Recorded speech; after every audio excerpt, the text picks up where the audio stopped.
then. Okay. Good evening, everybody. Good evening, and welcome to the Hello Neighbor show. The Hello Neighbor show is aired Monday to Fridays at 7 o'clock, between 7 o'clock and 10 o'clock. And we do come on weekends also, depending on what is happening. We sometimes are here on a Saturday and sometimes on a Sunday. But we want to welcome you to the show tonight. We hope that you'll stay with us until 10 o'clock. And please remember that today is Thursday. So we want you to come up here and also talk your mind. I want to say thanks to our moderators, led, of course, by the effervescent Caroline, and we have Damsel Blueberry and Keisha.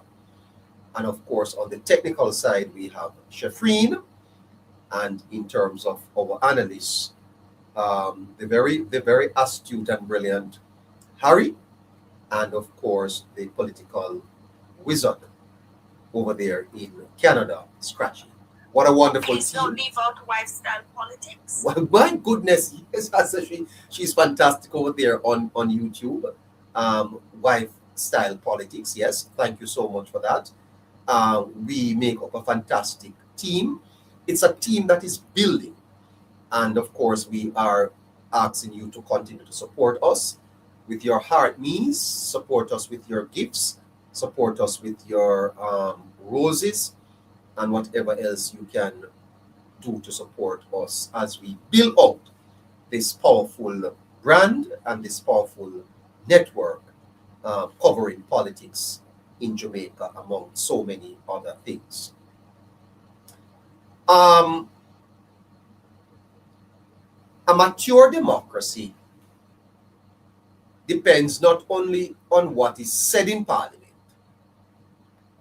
but on how it is said. Yesterday, Zuleka Jess did something in Parliament that I want to address. The issue is not whether citizens want justice. Every democratic citizen deserves justice. The issue is whether Parliament should become a stage for symbolic demonstrations that resemble street protests rather than a chamber of reasoned deliberation. And what concerns me is that the opposition members of Parliament are gradually lowering standards in Jamaica. Parliament is a sacred civic space. Parliament occupies a unique place in a democracy. The street is where passions are expressed. The court is where evidence is examined. Parliament is where arguments are weighed. Each institution has its own dignity. And when a member of Parliament holds placards, banners, or visual protest signs inside the chamber, they blur the distinction between Parliament and activism. One may agree with the cause being advocated while still questioning the method. I have never seen this in the Jamaican Parliament. Never seen it. I don't know if it's a breach of the standing orders, but I have never seen it. The danger is that Parliament gradually ceases to be a forum of presentation and becomes a theatre of performance. The Parliament is becoming a theatre of performance. And you know, many years ago, the Greeks feared this very thing, you know. The Greeks distinguished between what they call the logos, which is reasoned arguments, and the spectacle. A healthy democracy or a healthy republic depends on reasoned argument over prevailing theater. Politics is education. Politics is education. And every parliamentary act teaches citizens something. When school children watch Parliament, what are they learning? What are school children learning when they watch Parliament? Are they learning about how you present evidence, how you make arguments, how you persuade your opponents? Or are they learning to display slogans, create viral moments, and win attention? Asking everyone to repost the live, please. That message is important, you know. When the students watched Parliament yesterday and see these members of Parliament holding up placards in the Parliament, we want justice. Justice for the people. What are we communicating? Placards reduce complex issues into simple emotional cues. Justice becomes a slogan, not a discussion. And you are encouraging citizens to feel before they are encouraged to think. I am not saying that emotion has no place in politics. Not saying that at all. But if emotions become the dominant language, then democratic culture slowly becomes performative rather than deliberative. The lesson absorbed by society is that visibility matters more than reasoning. And that is a dangerous lesson for the democracy. The display of those placards is a dangerous lesson for any democracy. Because we must make the distinction between symbolic politics and substantive politics. And what we seem to be reducing the politics in Jamaica to, on the side of the opposition, is one of symbolism, performative politics rather than substantive politics. A politics that asks, how can we create memorable image, is symbolic. The placards were undoubtedly memorable. That's what the people are talking about. But that's where the problem is. People are discussing the image, not the argument.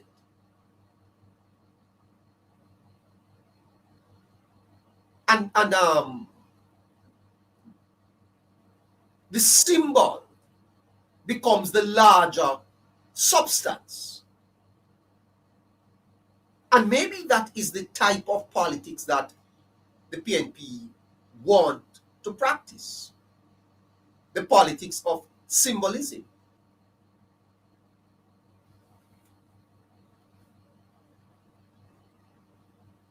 But parliamentary democracy was created precisely to slow things down, to force representatives to justify their claims through evidence, through debates. When symbolism dominates, Parliament risks becoming another social media platform. We are turning our Parliament into a spectacle. From patois to placards. 1 week, it is patois. The next week, it is placards. Same side.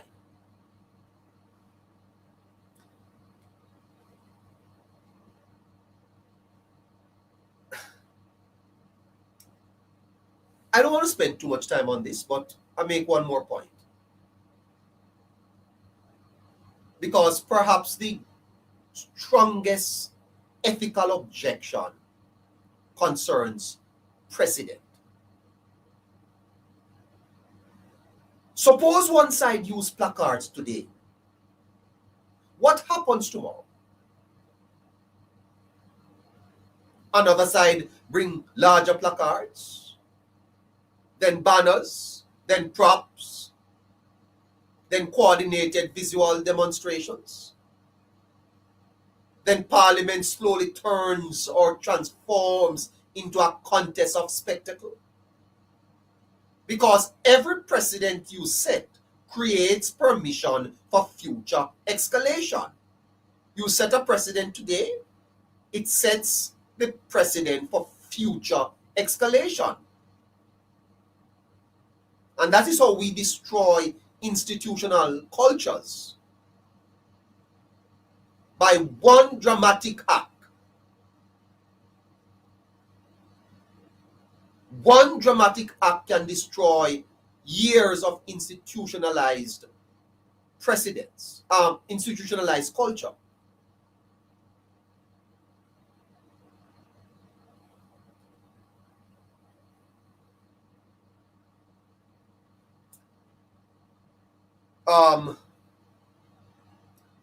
The deeper question, though, you see, is not the placards.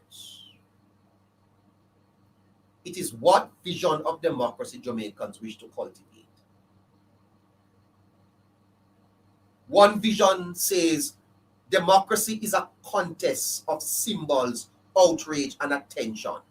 That is what the PNP is presenting to Jamaicans, that democracy is a contest of symbols. I don't know if you see how the PNP conducts elections. It's not a serious process.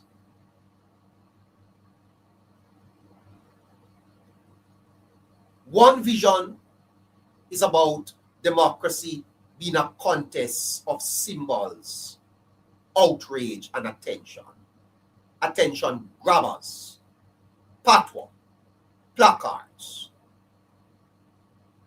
The other says that democracy is a contest of ideas. Democracy a contest of evidence. Democracy a contest of persuasion. The first produces spectacle. The second produces statesmanship. And a nation ultimately becomes repeatedly what it celebrates. I want to say that again. A nation becomes repeatedly what we celebrate. And if we celebrate and tolerate the breakdown of the standards in our parliament, we are breaking down the standards in our country. Placards have no place in the parliament. The parliament is for debates. It's for arguments. And if Jamaicans celebrate theatrically,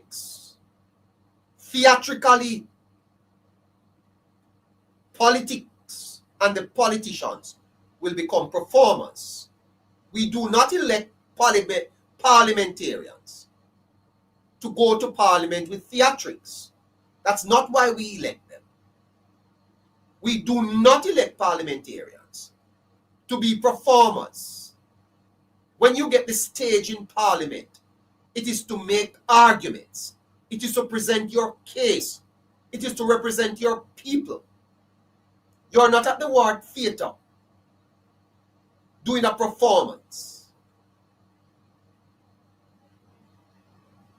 And if we celebrate these moments, then what we are doing is lowering the standard of our parliamentarians, and they ultimately will become performers. If Jamaicans celebrate thoughtful argument, politicians will become thinkers. The ethical concern raised by the placards is therefore larger than any parliamentary presentation. It concerns whether Parliament remains a chamber of deliberation or gradually evolves into a stage where political theatre competes with political reasoning. That is my concern. The question is the question that every democracy will eventually have to answer. Patois, then placards. What will be next? Stay tuned, because it gets worse and worse and worse, week after week after week.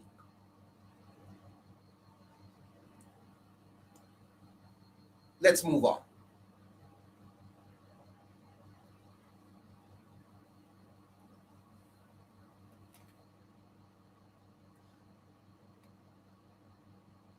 In 2011, Andrew Holness lost to Portia Simpson Miller as the People's National Party won decisively.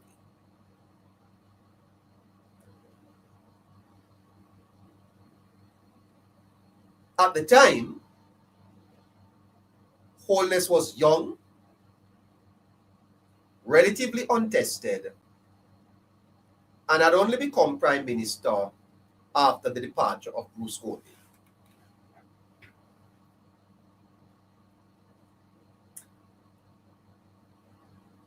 Philosophically,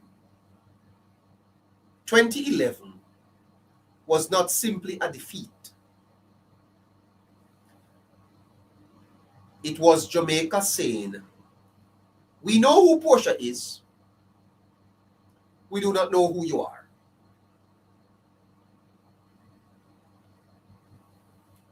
Portia represented continuity.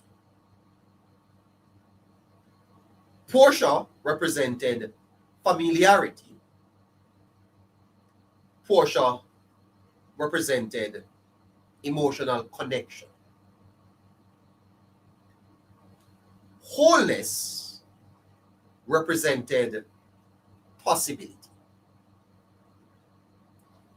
The 2011 election was a competition between continuity, familiarity, and possibility. The people chose familiarity over possibility. When a society feels uncertain, it chooses familiarity over possibility.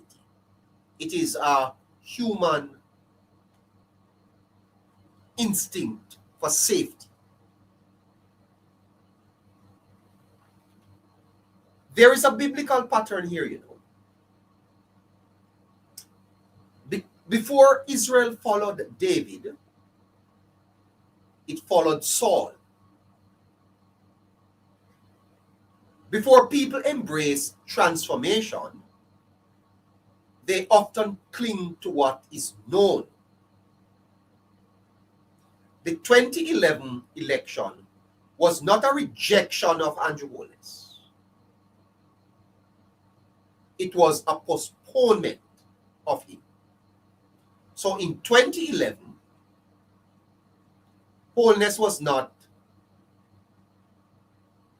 rejected. He was postponed.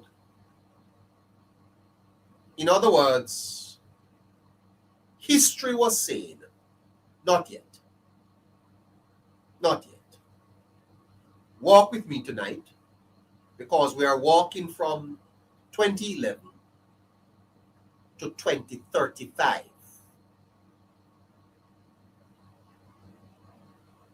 This is the Politics Plus Network. This is the Hello Neighbor Show. Conversations that matter. A neighbor sent you a message? Conversations that matter.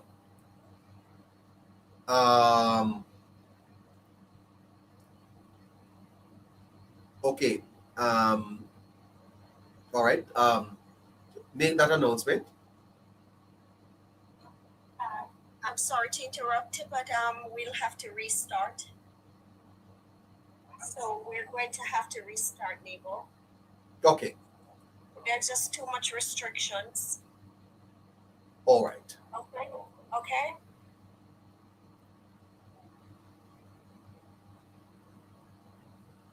All right. Shefreen? Yes. Shefreen? Yes. You're still over there on YouTube? Yes. Okay, so we had to restart the TikTok live Okay. because understanding that we're having a little bit of a restriction. So just tell the listeners over there that we're going to be back in a minute or so. Yes. Just give us a little chance to. Well, what is the poll? What is the poll you're having there tonight? Well, I'm on the first one. Huh? I'm on the first one still. Okay, what is that one? So the first one, the question was, where is it? Huh? I'm looking for it. I'm not sure why it's not showing up. Okay. Oh, I got it. Okay. Sorry about that. Sometimes this wasn't showing. Do you believe Jamaica has made significant progress under Andrew Holness' leadership? 90% of persons told yes, absolutely. 7% said not enough progress. 2% says some progress, more work's needed. And 0% are unsure. And we had 44 votes so far. Yes. All right. So let me go back to TikTok and let's go again. Okay. So Sure. we're gonna be live again. All right. All right. So what we are doing is a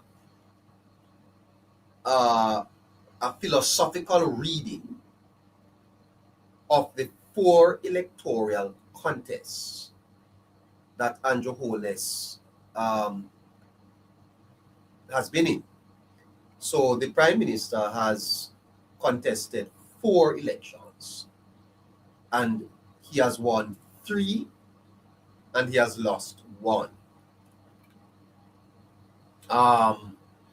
So it is the story about the evolution of the Jamaican psyche, because these things are deeply philosophical and psychological. The numbers matter, and a lot of times what the political analysts do is that they look at the numbers, but the numbers do not tell the full story. You have to go beneath the numbers and find out the deeper question. And the deeper question in the politics is, what kind of story about themselves are Jamaicans choosing to believe?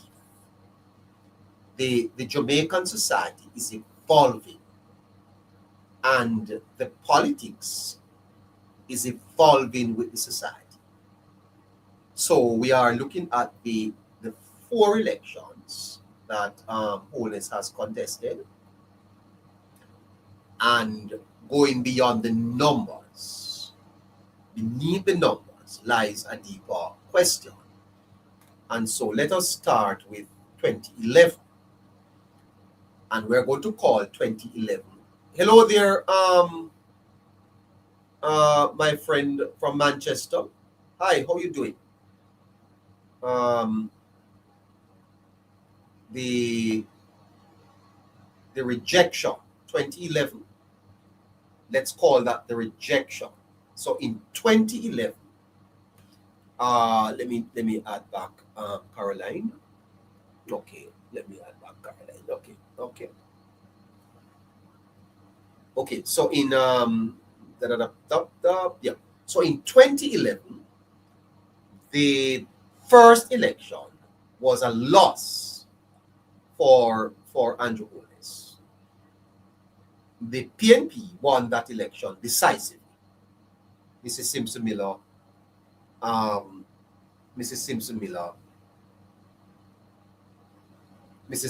won that election. At that time, Mr. Holness was relatively young, relatively untested, and had recently become Prime Minister after the departure of Bruce Golding. That was not simply a defeat. What was Jamaica saying?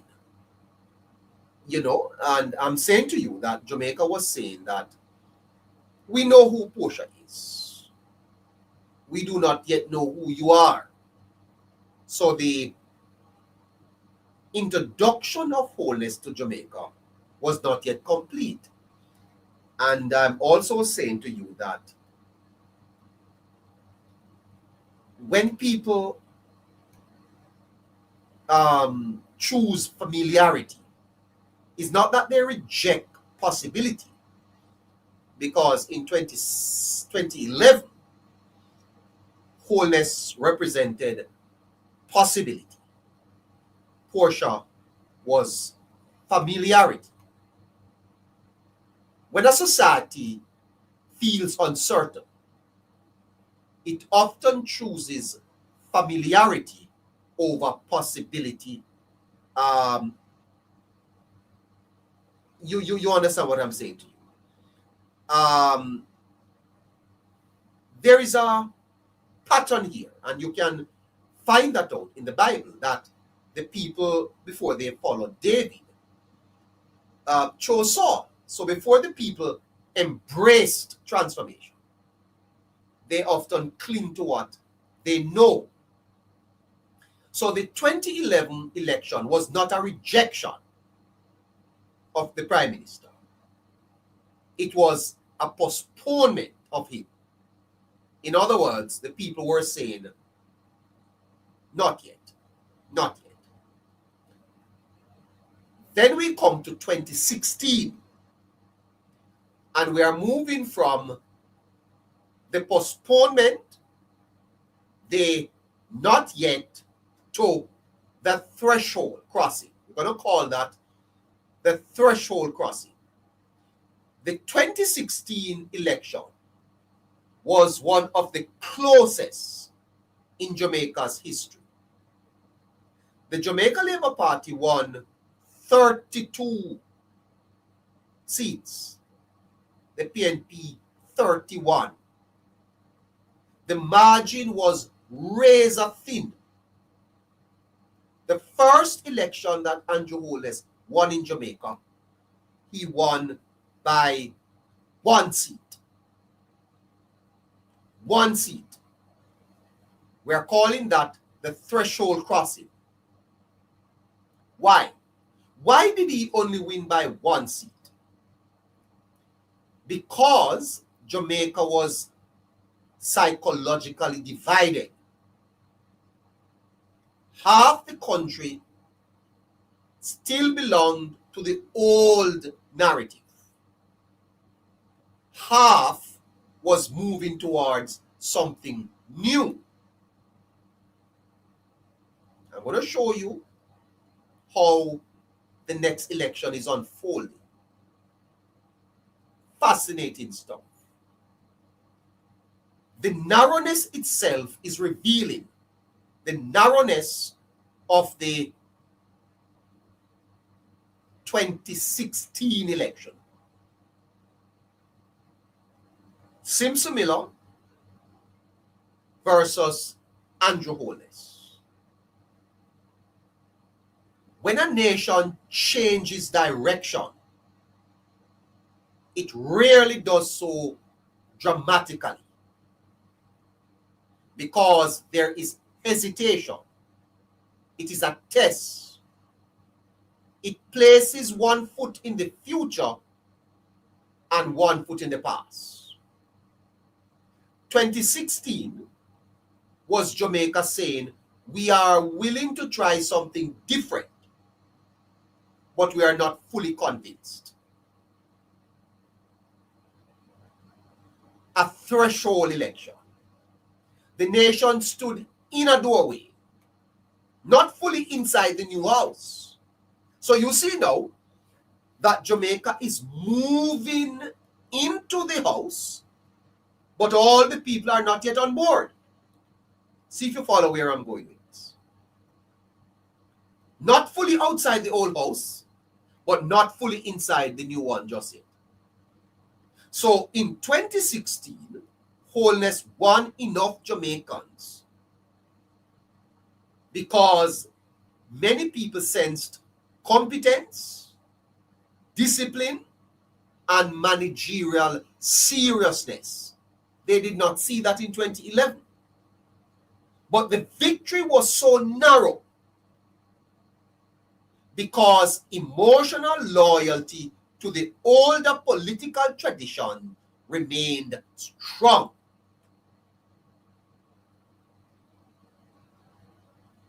I have taken you through 2011. I have placed you at 2016. Now I am going to take you to 2020. And I'm going to call 2020 the psychological earthquake. 2011 was not yet. 2016, the threshold crossing. 2020, the psychological earthquake.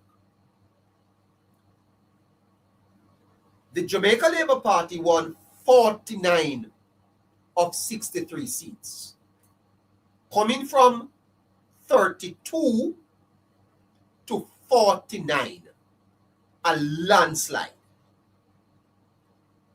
But at this time, Peter Phillips is now the PNP's president and not Portia Simpson Miller.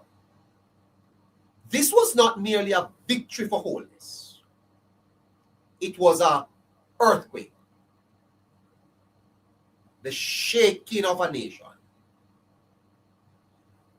Many observers, you see, focus on economics,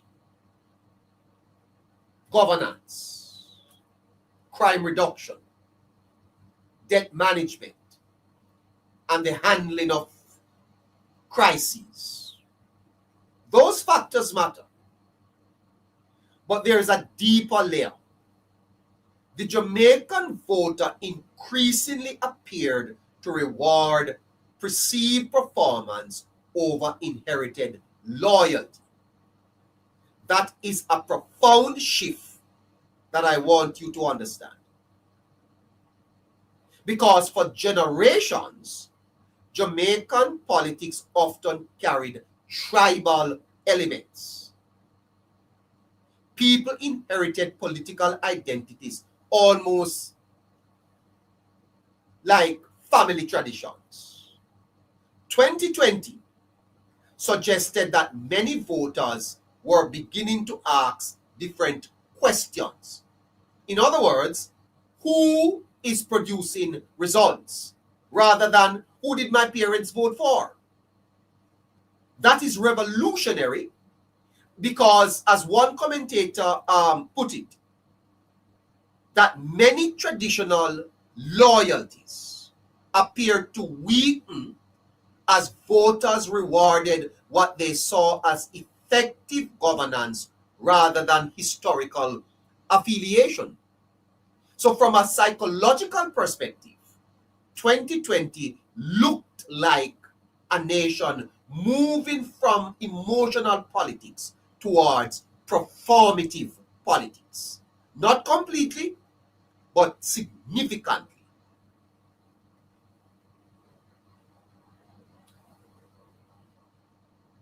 So why was Phillips defeated so heavily?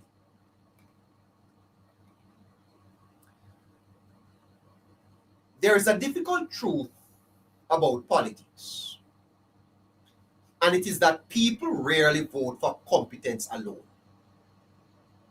They vote for narratives. People vote for narratives. Andrew Holness was increasingly becoming a symbol. Phillips was perceived by many as representing an older political order. Whether fair or unfair, elections often hinge on symbolism.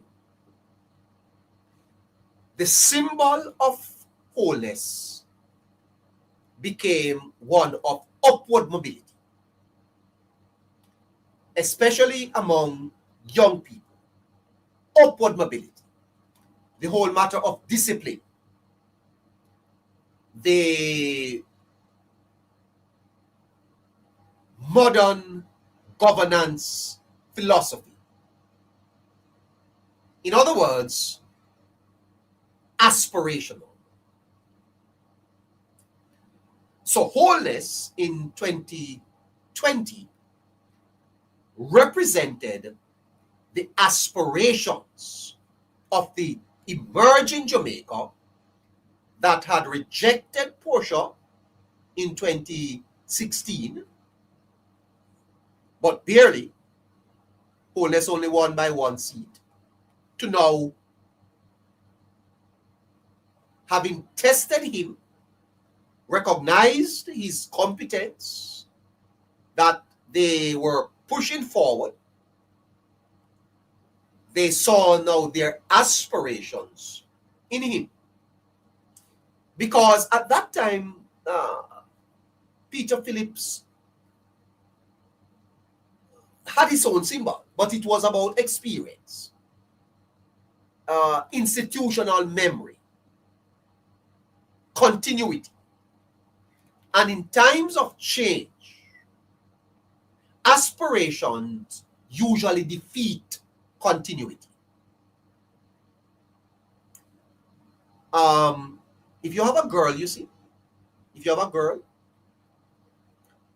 and you can't make her be excited, you are just blasé, you just do the same thing over and over again. If a guy comes and offers her something to aspire, you will get one, You have to present something to people that they can look forward to. Holness did that in 2020 and won decisively. Now we get to 2025, the third term miracle. So if 2020 was an earthquake, 2025 was a miracle. And I want to say to Labour Party supporters that the 2025 victory is the most impressive of all three. The 2025 election victory is the most impressive. In 2025, Holness defeated Mark Golding and secured a third consecutive term. The first time in our political history that a Jamaica Labour Party leader wins a third consecutive term. So Andrew Holness has contested 4 elections and he has won 3. 2025 is the most impressive. Notice something important. The victory was not another landslide. The PNP recovered significantly, yet Holness still won. That may actually be more impressive than 2020. Why? I'll tell you why. Because third terms are very, very difficult to win.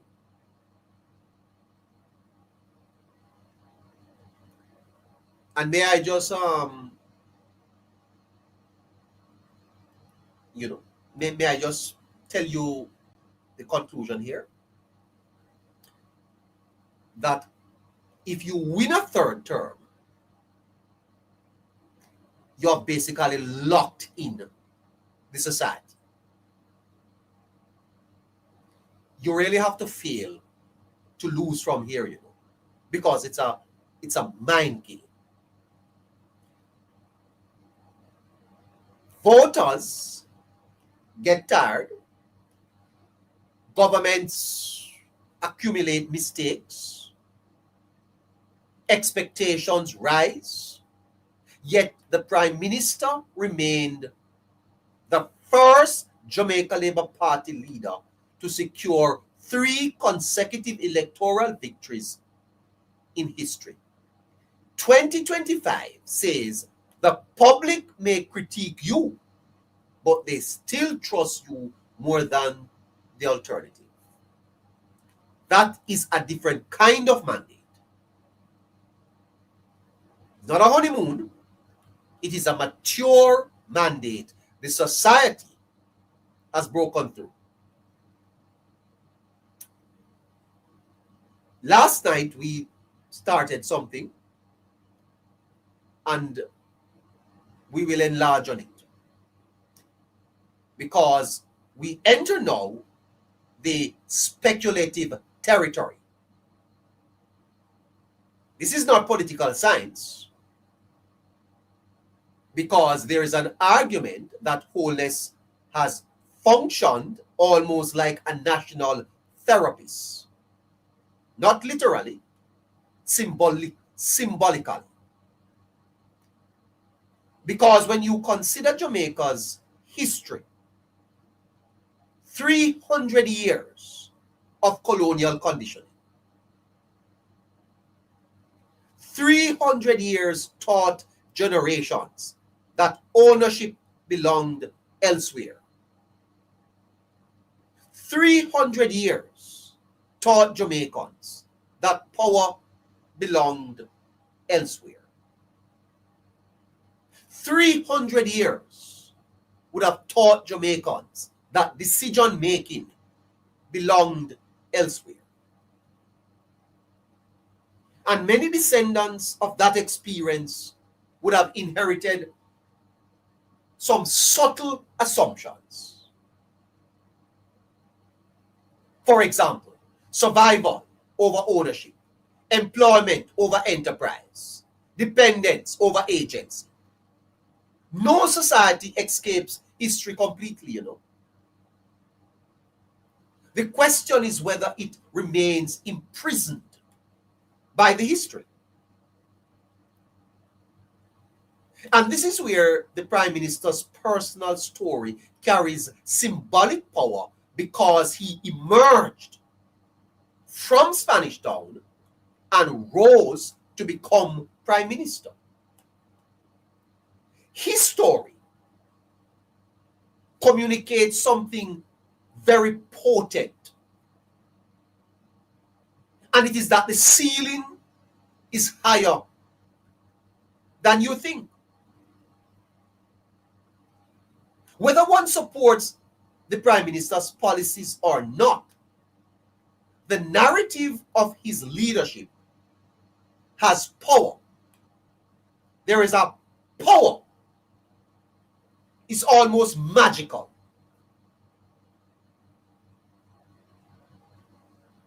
Please follow the live. Follow the live. Many of you are not followers of the page. Go and follow the Hello Neighbor page. Please send heart me's. Please like the live. Please share the live. You are in tune to the Politics Plus network. This is the Hello Neighbor show, aired Monday to Friday, 7 o'clock till 10 o'clock. Welcome. Glad to have you. So people do not follow leaders. They intimate or imitate. They imitate possibilities. Possibilities are imitated. And so the greatest political asset of the Prime Minister is not policy. And that is why I put it to you that he, having overcome 2011, is unbeatable. Now, I know that it is a competitive political environment, but I'm putting it to you that the Prime Minister of Jamaica is not no one is able to beat him, because of a lot of things that are happening that a lot of people are not showing to you. It's not about policy. It is symbolism. The life of the Prime Minister is a mirror. And that mirror says, if someone from ordinary circumstances can rise this far, then perhaps the limits I imagine around myself are not real.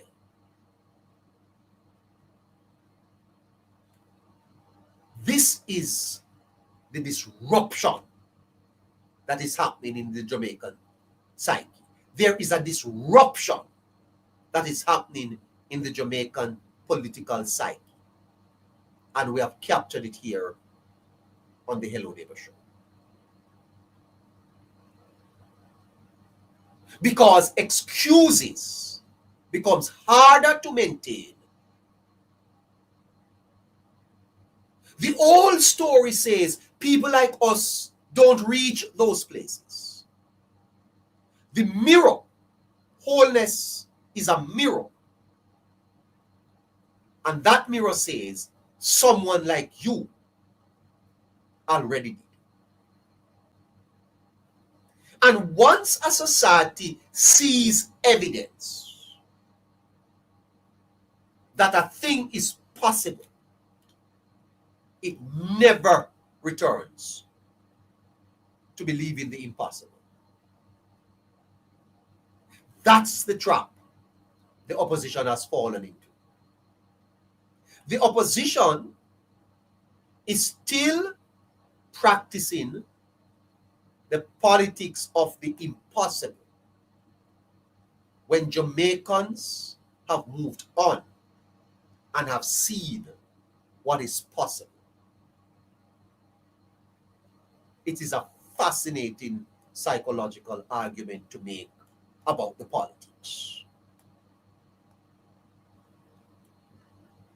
And that's why they're struggling.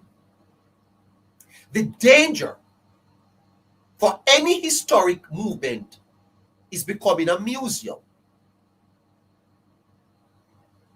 You ever hear they say, quit while you're ahead? There is a danger for any historic movement to becoming a museum. Museums preserves memory. Museums are for memory. You store memories there. Elections are won by imagination. Elections are won by imagination. The People's National Party's great historical figures are towering. Michael Manley, they always talk of him. Very little about P.J. Patterson and Portia Simpson Miller. But history cannot generate future energy.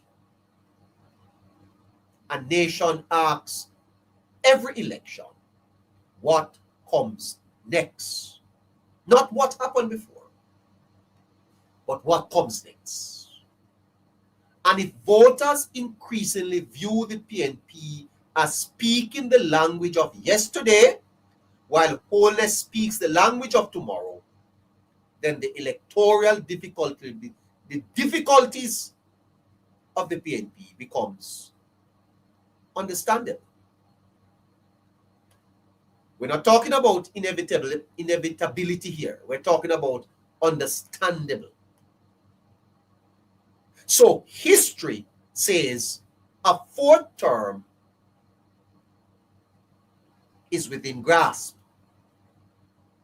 Why? Not because of policies only, but because of psychology.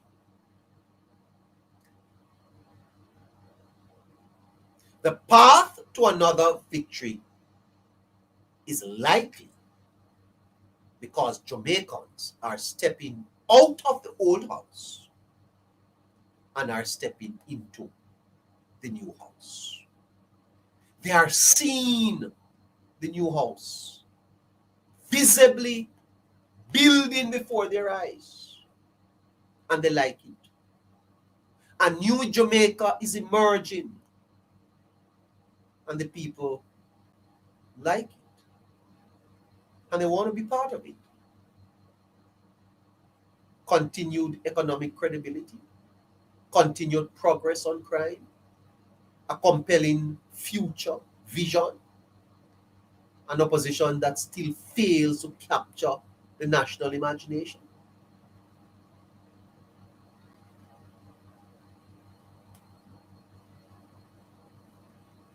The question is really not about Mr. Holness, It is a story. It is the story about Jamaica. In scripture, nations undergo identity transformations. Abram becomes Abraham. Jacob becomes Israel. The name changes because the self-understanding changes. And maybe Jamaica is experiencing its own struggle over identity. The identity struggle of Jamaicans is what is happening. The movement from we are descendants of laborers towards we are builders, we are owners, we are creators, we are innovators, we are leaders. If that is what is happening, then Holness is not the cause. He is the symbol. He is the visible expression of a deeper psychological transition already occurring among the people. And that may explain why his electoral journey feels larger than politics. What is happening in Jamaica is larger than politics. It is the transformation of a nation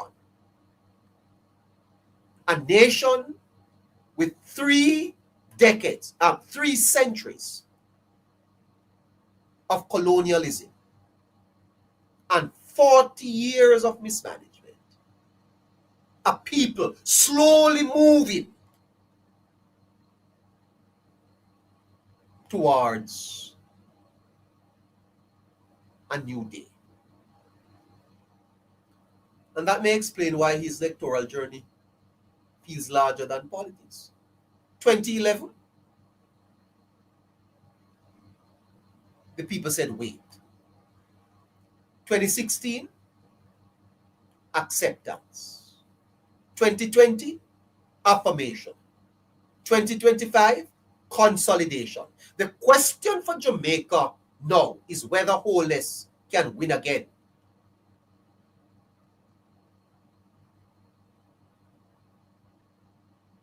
And based on what is happening in Jamaica, I think him gone clear.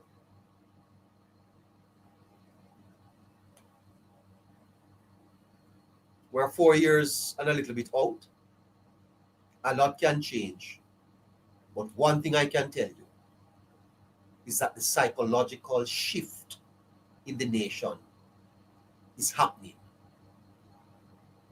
The psychological shift in the nation is happening. Time will tell.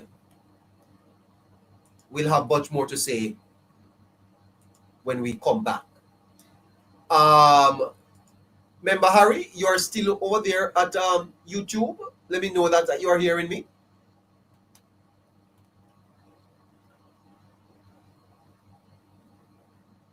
Member Harry? I'm hearing you, Neighbour. All right, great. I'm coming to you soon. All right.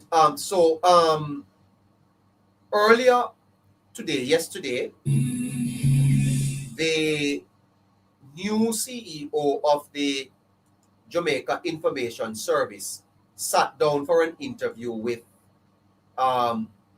Ambassador Major General retired Anthony Anderson. Here is a little bit from the interview before we go to the JDF Member Harry. And responded to 2 hurricanes, Gustav and Ivan, as the head of the engineering part of the force. I also worked with, as in that job, as a matter of fact, between small and large projects, I had like 250 of them running at the same time, construction projects of different scales. I worked with NHT on the inner city housing projects, built bases, and did many things like that. So I have a relatively strong background in construction, from working on a site as a teenager. Speak to us about that. Well, back in the day, when I was at UTech, I did electrical engineering, but I also needed to make some money, so I worked construction supervision, initially construction supervision in like the summers and so on. I do that to make money so that you can fund yourself through school. Yeah. You mentioned managing over 250 construction projects. Well, of different size. You have the little ones, like small ones to large projects. How would you describe your leadership style, managing all of that, then coming straight up through the... Well, you have systems. You have to put systems in place once you're doing large things or anything that's complex or many things at the same time. You have to have systems. You have to select and get good people and then empower them and guide them. So you empower them, you build them, you almost build in your own redundancy. So you make sure that you have people around you who know what you know and can do what you do. So that's always part of it. If you're in a crisis, I become very directive about what needs to happen and just get it done. Outside of that, I'm collaborative. Speaking about getting very directive, leading the JDF and the police force may be very different from leading a public-facing entity, a public sector agency like the NARA. Will you have to change how you lead to accommodate that? No, I've never had to use a lot of. All right, we get back to that. That was a little from a GIS special interview with Ambassador Major General retired Anthony Anderson. Of course, he was being interviewed. He's the CEO of NARA. We're going to do something on that as we introduce you to Major General Anderson and say what his role in NARA is going to be. It's a fascinating interview. Let's go in and take a little bit more on it. Parties around any new thing. There is also sometimes challenges with trust, we're not sure. And sometimes we default, unfortunately, to the negative rather than the positive. And that's why even things like, was there a special arrangement for me? But why would there be? You understand? And that's the question. Why would there be? And why would that be necessary? It wouldn't be necessary. So we get into that mode. The only way we get out of it, to tell you the truth, is when we deliver. How we engage people, how we let them know, what we're thinking. Too much is riding on this for it to not succeed. Then a failed mission. And I do want to come to that momentarily, but did the noise make the job less appealing for you? I've dealt with noise a lot over my time in public service, especially once you're in a job that is relatively high profile. There's going to be noise. In order to do the job, you have to be able to clear the noise. You have to be laser focused on what you're trying to get done. Because it's always trying to distract you. It's always trying to take you down a rabbit hole to prove this or disprove that. That's not why you're there. You're there to deliver something specific. Whatever the job is, there's a very specific set of things that you're there to deliver. That's what you need to focus on. And if you can't take the noise, then you're probably not suited for that. All right. So that's a little bit of that. The retired Major General is saying that he's not bothered by the noise at all. That he's prepared for it. I find it interesting that the Major General is saying that he applied for the job. Let's listen. So you will have, how do you plan to operate so that public interest groups and the public feel heard? Well, I've always operated that way. I mean, most of the positions I've have had extensive power in law, very extensive power. So I've always tried to communicate as best as I can with the public, let people know what's going on. Depending on what we're doing, you can do that to a lesser or greater extent. But I believe that each organization that I've been in, the way they have communicated with the public has increased manyfold and has developed in those organizations, from behind the wall to, okay, this is what we do. And the truth of the matter is now just technology, the way we communicate, AI, all of these things that are part of our world now. All right. So we have a news report from Nationwide. Let's go in and hear that. Mahiri Stewart, courtesy of Nationwide, reporting on this interview.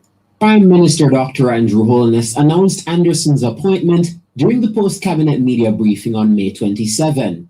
He disclosed that Anderson, Jamaica's most recent ambassador to the United States and a former commissioner of police, was selected from a shortlist of 7. That number was whittled down from a pool of 120 applicants received from within the island and overseas. But since the announcement, there has been speculation in the domain about whether Anderson was subject to the formal recruitment process or was cherry-picked for the role. The opposition PNP said it was seeking clarification on whether he had applied for the position during the initial recruitment drive.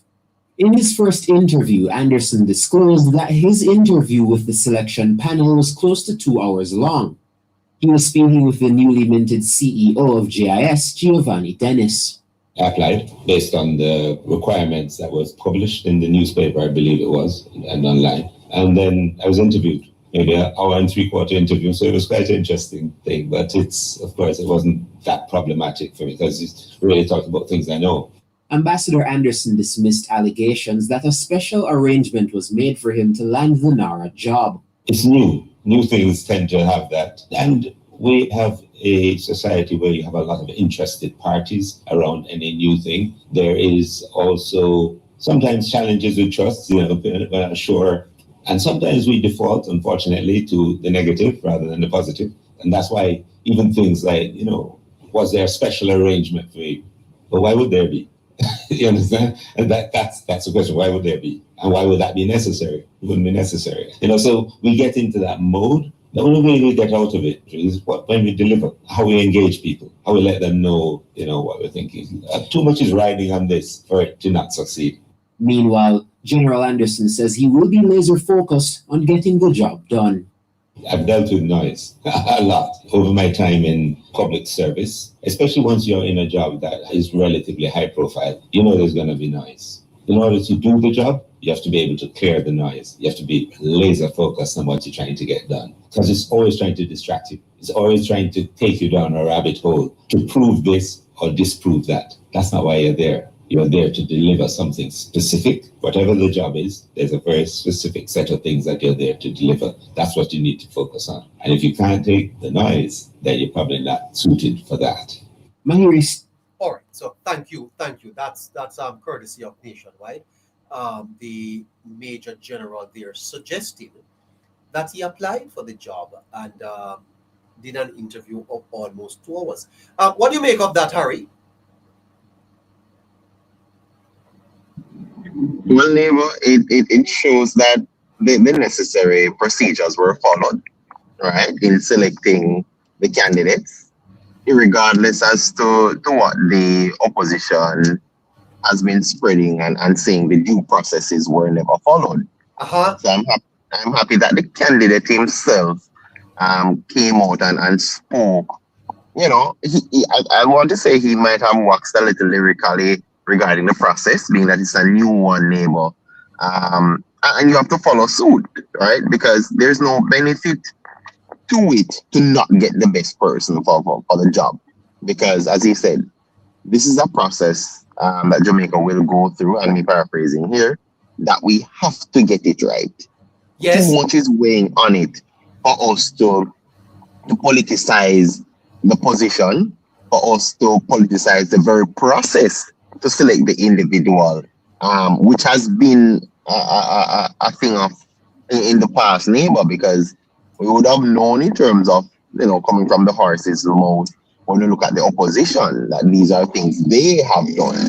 So initially when I hear of them saying, there's some hanky-panky business with the process, it is more of a projection. They're projecting onto the current leadership of being guilty of what they did, right? And I don't think they can come to terms that not everybody is like the People's National Party and operate in that manner. So I'm happy, he came out and he spoke about it. And Neighbour, I can tell you, for somebody who has done several interviews, and almost 2 hours worth of interview, a whole heap of time that in a Neighbour. That's for the position? For the position, right? Well, yeah, I've done some myself, and they're normally done in half an hour. Yeah. But it shows Neighbour when interviews like of this nature goes in, and I love no, I mean the others won't come and speak because they don't get the job. To kind of have an average as to what the time frame was for the others. Because from my understanding, Neighbour, when an interview goes to this level, it means that the interviewers were probing. exactly, because now they want to see to how much of a great deal and as they get that information and you unearth that experience onto them, that is not on a CV or on a resume. Right. But a lot of these things that comes to the forefront. Right. Now let's jump over to a couple matters before we get down to the spotlight question. Yesterday, Miss Zuleka Jess in Parliament had her colleagues raising placards suggesting they want justice. First, Harry, what do you make of this type of theatrical, performative way that the Parliament is now operating? How you see it? Yeah, but I think the People's National Party right now, specifically Miss Jess, is a part of a team that is making mockery of the due process within the Parliament, right? And I know a lot of persons would say, "Oh, it's a different form of communication and so on." No, it is taking the piss at what Parliament should be doing, Neighbour. It's not one where you come and put on a show. It's not a Broadway stage that we're on, that we have to be performing to get what we're. There are processes and ways how to do it. You can come and you can outline what you're going to speak on and put it as a motion to be discussed, whether in the current sitting or further sittings, Neighbour. Right? If it's so compelling and so serious, urgent at that, then you will follow those protocols and you will get it done faster than come and think you're out a door a protest. The Parliament is not a protesting stage for that, Neighbour. It is for you to come and deliberate. You come with what the persons who are voting for you, what they see as concerns for them. You put it together, you package it properly, and you come and put it in the Parliament to be discussed and to get the right outcome. Yes. Because you can't get the right outcome if everybody is distracted with you waving placards like you're lunatics. Neighbour, and the thing about it too, I think she's following in the footstep of her comrade, sister, right? Which is Nikisha Burchell. So on one week we had patois, and the next week we had placards. Now let me ask you this, Harry. If this behavior becomes normalized, what precedent does it create for future parliamentary sessions? And should the parliamentary chamber be treated differently from rallies, from town halls, from public demonstrations? Don't you think this behavior should be reined in? It definitely should, Neighbour, right? Because we need to understand that the Parliament is not somewhere where you come and play around, Neighbour. It's not a playground. And that's what the opposition has taken it for, right? Every environment requires something different. And the Parliament is not like you're out there on the road protesting for whatever you're protesting for, right? It is structured and organized in a manner that suits efficiency and effectiveness. Because I can tell you, nobody's taking you serious when you come in a Parliament as if you're trying to say, you're trying to appeal to the man on the street. The Parliament is not where you appeal to the man on the street when you're having these discussions.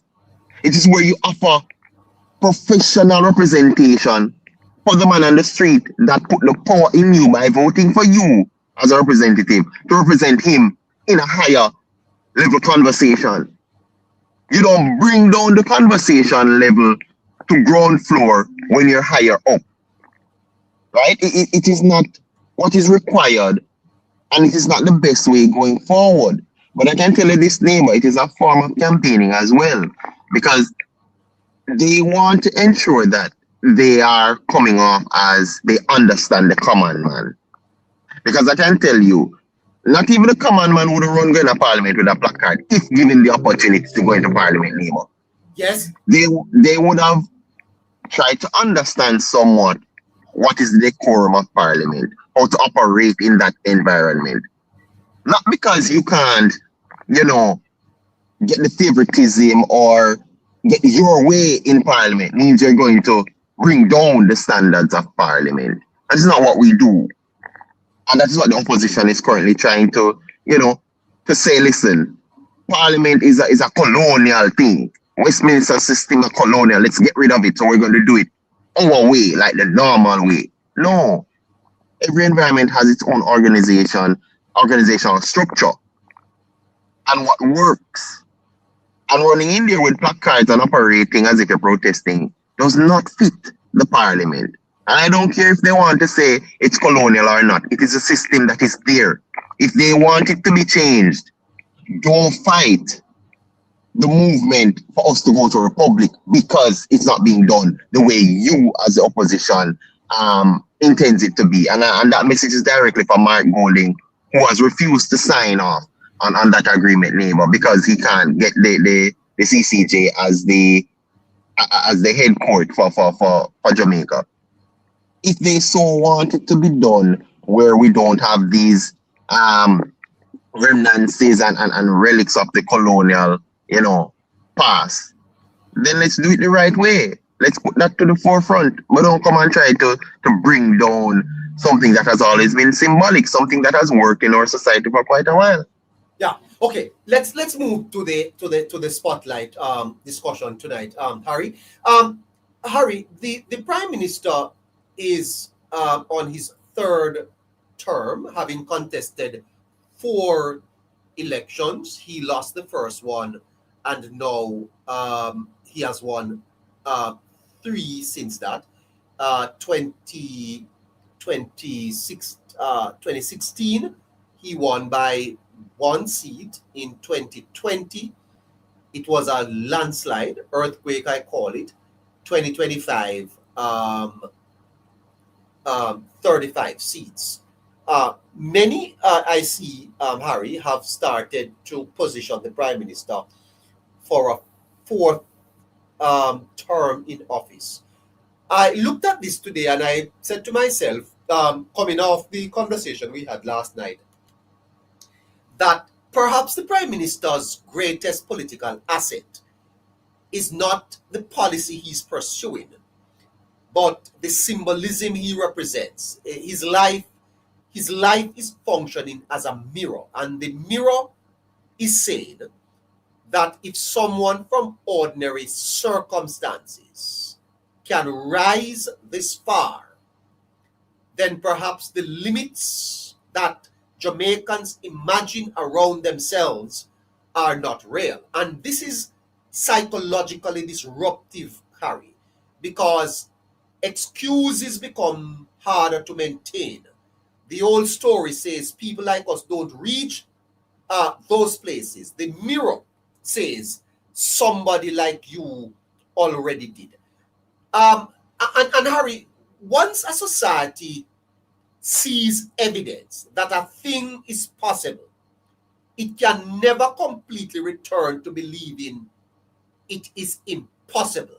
Don't you think, Harry, that where Jamaica is today, it is going to be very difficult to get the people to look back?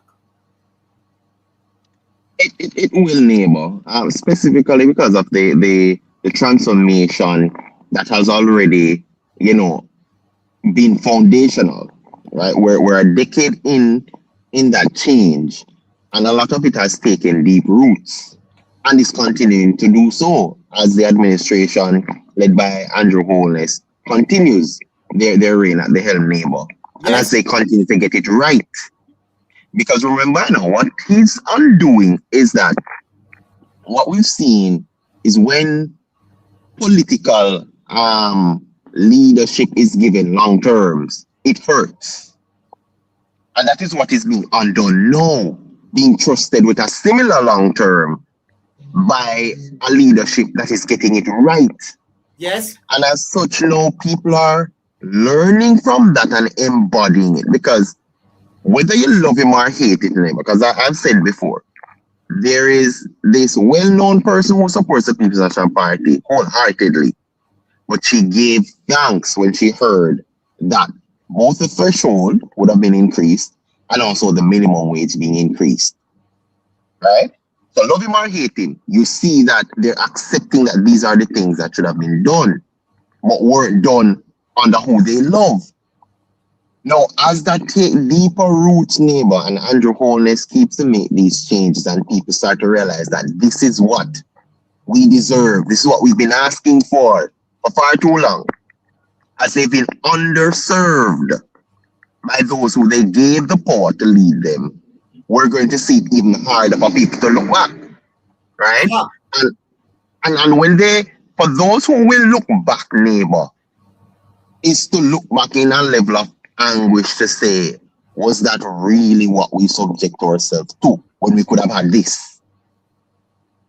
So the looking back now is just to take a preps to say, listen, we've left the old and we're stepping into the new. You mentioned Abraham turning Abraham, Neighbour. That is exactly what is going on. Sarah turning to Sarah, right? That is how people will actually change. They're going through that same change, consciously or unconsciously. They're actually accepting a lot of these new foundational changes because what? It advances them. Yes.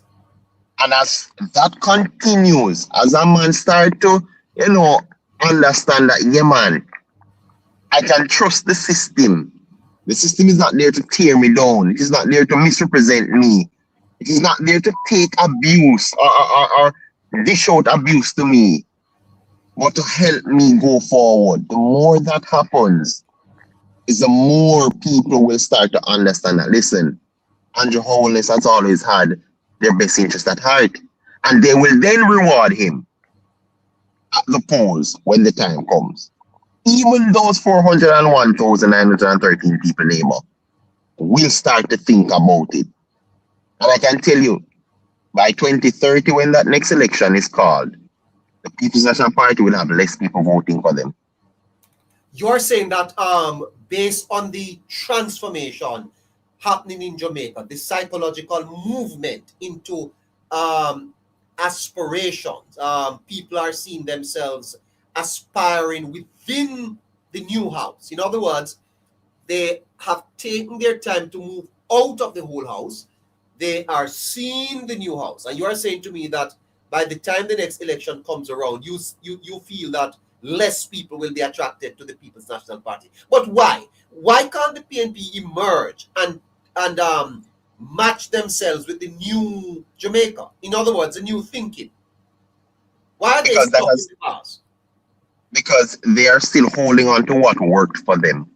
They have not yet grasped that Jamaica is moving away from them. And they're also delusional.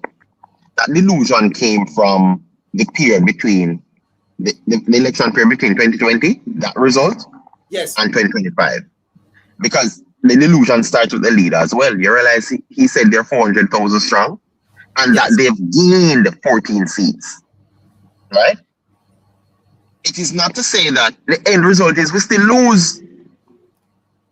And that the Jamaica Labour Party has gotten 3 terms. Andrew Holness specifically has gotten 3 terms.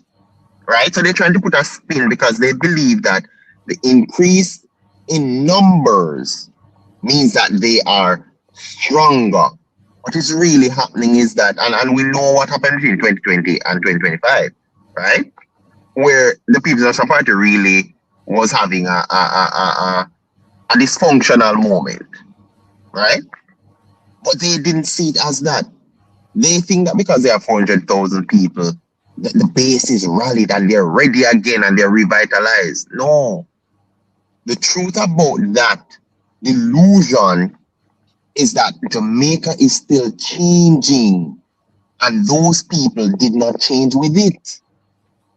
And if you continue to hold on to those people, as we continue this transformational change, neighbor, that 1.5 million or 1.2 to 1.5 billion people who are undecided, they will cross over to vote for the benefits that they got from proper government, right? Or proper governance. Because look at it this way. Crime continues low. Investment confidence gets greater. Infrastructure speeds up. More businesses, more employment, money in a pocket, neighbor.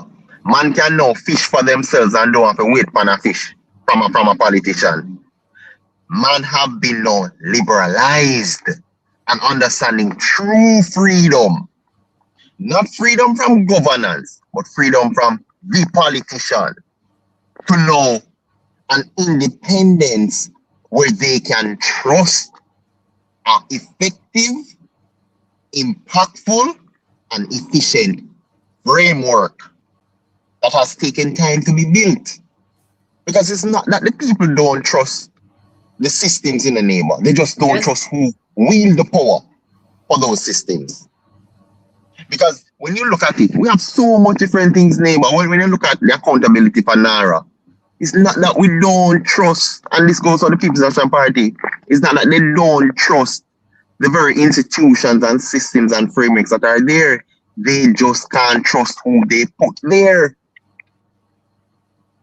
And that has hurt the Jamaican people for far too long. And Andrew Holness is uprooting that and changing it. Neighbor, there are people in these areas that will have to conform with the new norm, whether they're PMP or not, and deliver for the people. That is how much we're shaping Jamaica.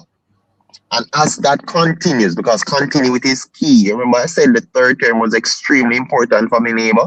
And now we're seeing where, again, thankfully for Melissa, it's a little bit faster than we had wanted to. It came with devastation, but it showed us where we were hurting most and how we can get it right. Technocracy and bureaucracy, neighbor, you spoke at length about it. Melissa unearthed those inefficiencies and ineffectiveness, as well as corruption. And I'm not saying we're going to get rid of it in its entirety, because we can't. There's a level where bureaucracy plays a functional role. Same for technocracy, right? And also the politicians. But as we start to level the playing field and the people start to improve and their lives are advanced, slowly but surely the People's National Party way of governance and politics gets old and archaic and no longer serve the people, and as such people step away from them. They will always have supporters and followers, no doubt about that. But the majority will continue to speak that we want wholeness, because wholeness represents not just prosperity, but prosperity in reality, because they will live it. Last night you spoke about touch, right? They will see it, taste it, feel it, breathe it. When this term is completed, neighbor, all it's going to take is hard work and focus for the next 3 years, and we're going to see all that we've been speaking about. And all that we're going to see is what the People's National Party opposed. I want the people to understand that part. What you're going to see after 3 years is the very advancement and development that the People's National Party said no to because of their way of politics. Not because they have your best interest at heart, but because what they wanted was power. And to get that power, they will say no to these things, demonize it, try to destroy it, and create distractions so the people don't recognize it and side with them on an emotional level. Yeah. So you are agreeing, Harry, and let me ask you that you think that the political science not political science, political psychology, that there is an argument that Holness is functioning almost like a national therapist, not literally, symbolically. In other words, that somehow he is being able to shift mindsets in Jamaica. And that political reality, you don't think that the PNP has awoken up to it as yet, that they are still positioning in themselves as a party with, some policies, but fundamentally, something that the people have left behind in terms of their mind, in terms of their thinking. That's where the politics is right now in Jamaica, eh? That is exactly where it is. And it shows, Neighbour, that the People's National Party are regressing. And I say that because if you look at their leadership, or their leader rather, remember them say black man time, stepping away from the colonial masters and all of that. Out of desperation, they've gone for a direct heir from colonialism, a beneficiary from that said colonialism, who pretends to be as if he's one of those who is leading. That is desperation at its highest, in the neighbor. Do you know how hard it is for somebody to preach tooth and nail against something, all to then come at the ninth hour to see the hypocrisy where what they've been preaching against for the last 20 to 30 years, or after independence, which is 5 to 6 decades, they have now put it to the forefront and tried to package it to you. Because they believe that, listen, if we can just package it so you don't actually realize that this is a colonial descendant, and hoping that you don't remember, so we did a sing on this, that we don't want them in our party, a black man time. Right? That is a level of desperation because they are hunger. They're hungry for power, neighbor. And they will stop at nothing to get it. And the people need to understand that it is going to be at their expense, their existence, their survival. It's at nothing else. And that is the biggest price an individual can pay, neighbor, in any nation. Because once you go to that polls and you hand over that power through the vote for something that will never ever serve you, never have your best interest at heart, you're now putting yourself not just in a financial battle, but going now where you have to go and live with the psychological battles now, neighbor. Remember, you're seeing, you may have never lived it, but you're seeing what your forefathers fought against. You are now going to have to deal with it in the modern day. But guess what? Him and him Tapanaris friend them, who still represents that time, by the way, right? Will rule you, which simply means you will never have a trickle down effect of anything. You stand more to lose than gain. And how much more are you going to take? Because we have all evidence from the 90s coming up, which is the worst period in our history. So finally, you think that the mindset, the tribal mindset is now in the minority. Finally, you think that Jamaicans have moved away from voting along party lines, that the majority of Jamaicans are voting aspirational. They have been liberated from that politics. You think that finally this has happened? They have. Neighbor, if you look at if you had a scale for independence, it would be the highest in Jamaica's history. No. When you look at opportunities for an individual to fend for themselves, to create for themselves, the environment fosters that. The environment that is being, executed and created even more. Fosters the individual to be independent while also being interdependent on the systems within.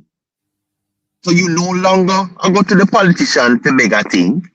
You no longer I go on have to have all of the links or else you can't get anywhere. There are many different ways financially to earn. Anybody can stay in your house and work overseas, work from home and all of these things. There are different ways that is being created where you don't depend on that individual.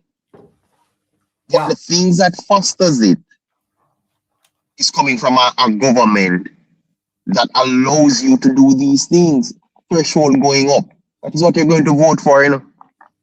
And you're not going to just say, Andrew, when you look at the benefits that you get, you will reward it because you know if you don't reward it, neighbor, and stick to tribalistic lines, these things will be reversed. And people are cognizant of that. And that is why tribalism are going into the minority. It is not there in its entirety yet, neighbor. Correct. But it's getting there.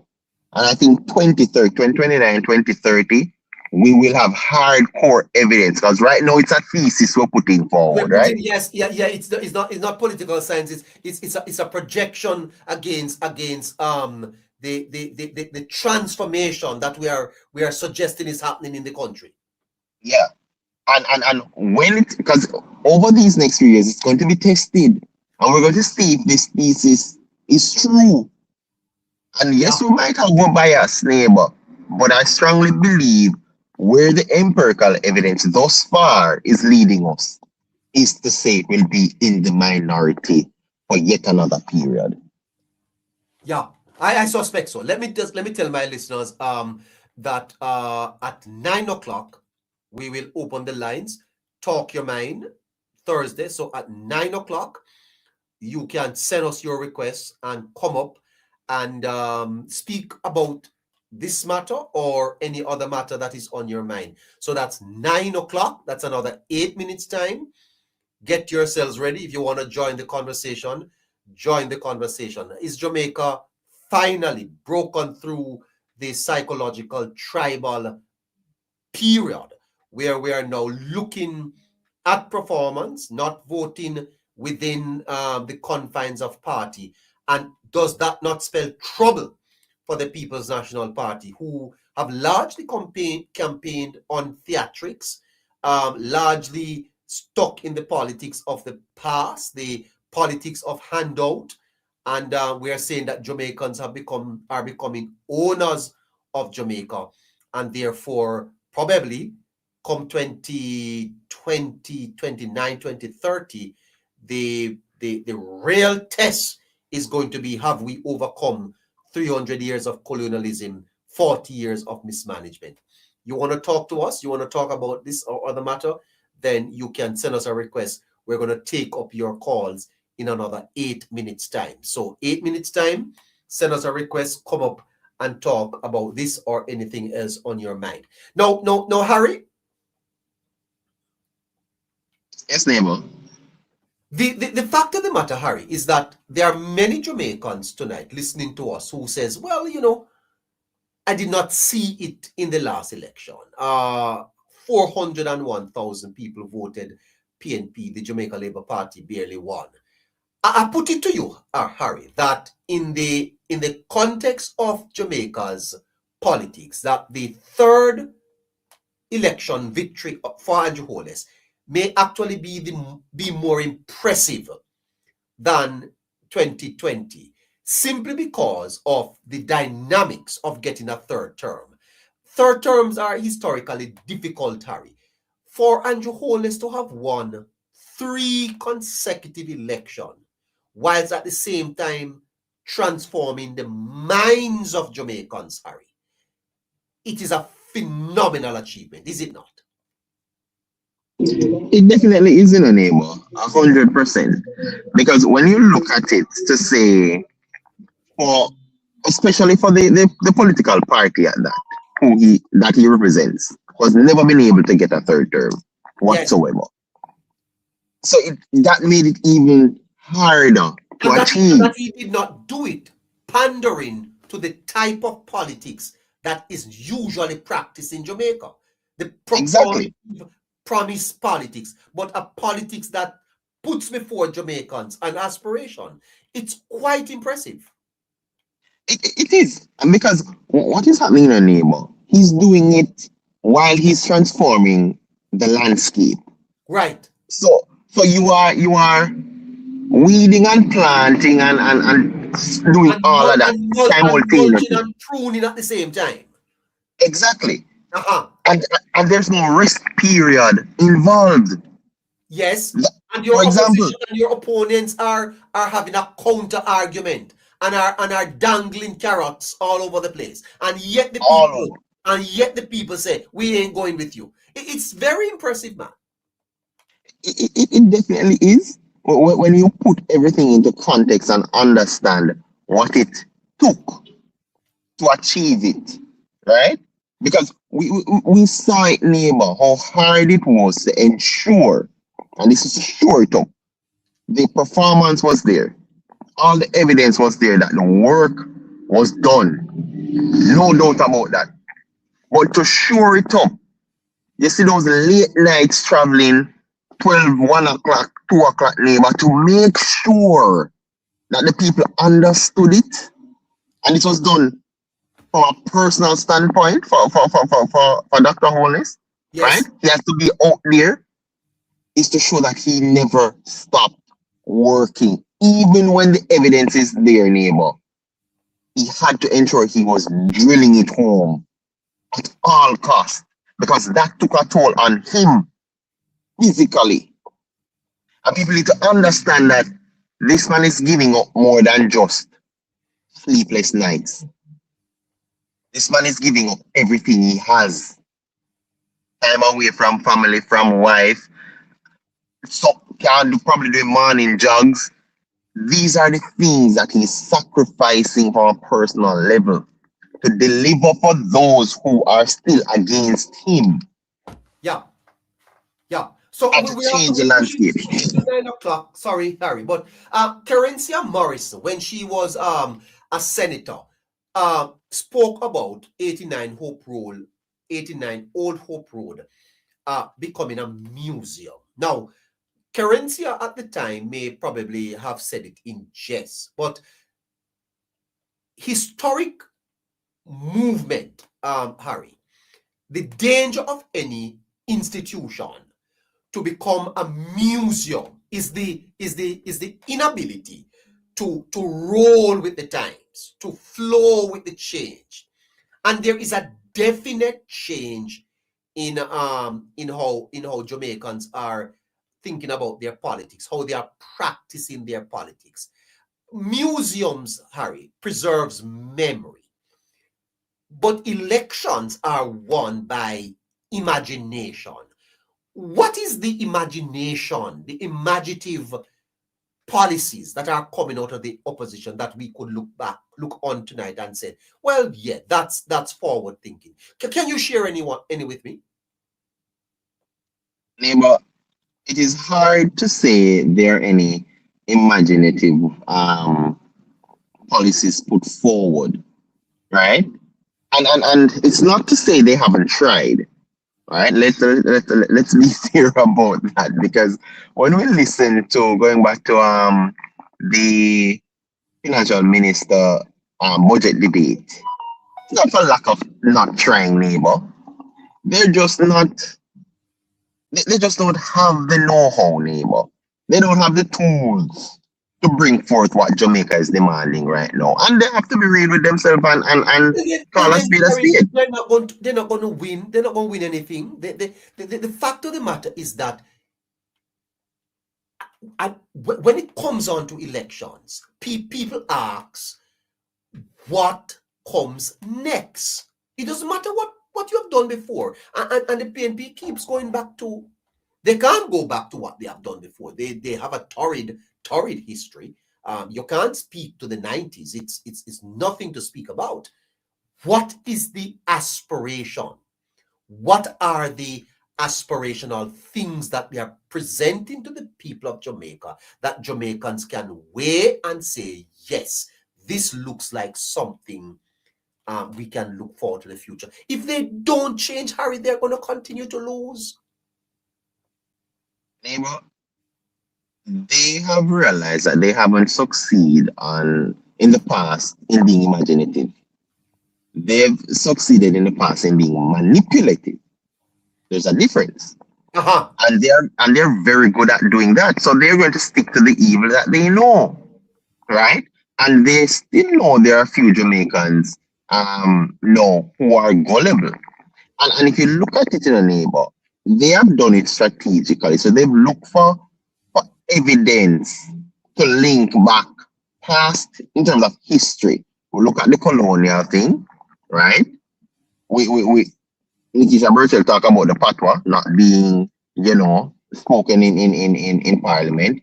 They're now bringing the geopolitical events, trying to twist it to bring back, say, hey, we're going up against Cuba and all of these things. So they're trying to manipulate and bring in fear mongering, which is something the media does extremely well. They make money. It's an entire business on that model, right? And as such, the People's National Party has done the same. Because if you look at it, bring Nara into framework. Andrew Holness are going to take the money. So people start develop this fear that the very People's National Party has been culprit of.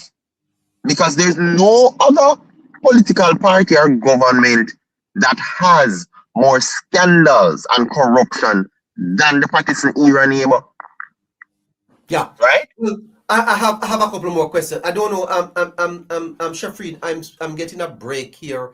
My picture is breaking up on YouTube. I don't know if that's happening on your end, but we have Wife Style Politics, who is a fantastic moderator over there on YouTube. She wants to say something. TikTok, remember, we are waiting for your requests. Talk Your Mind Thursday, 1 hour of that. Harry is here with me. We're going to be here until 10 o'clock. Let's go to Wife Style Politics. Wife Style Politics. She's on YouTube. Good evening to you, Wife Style.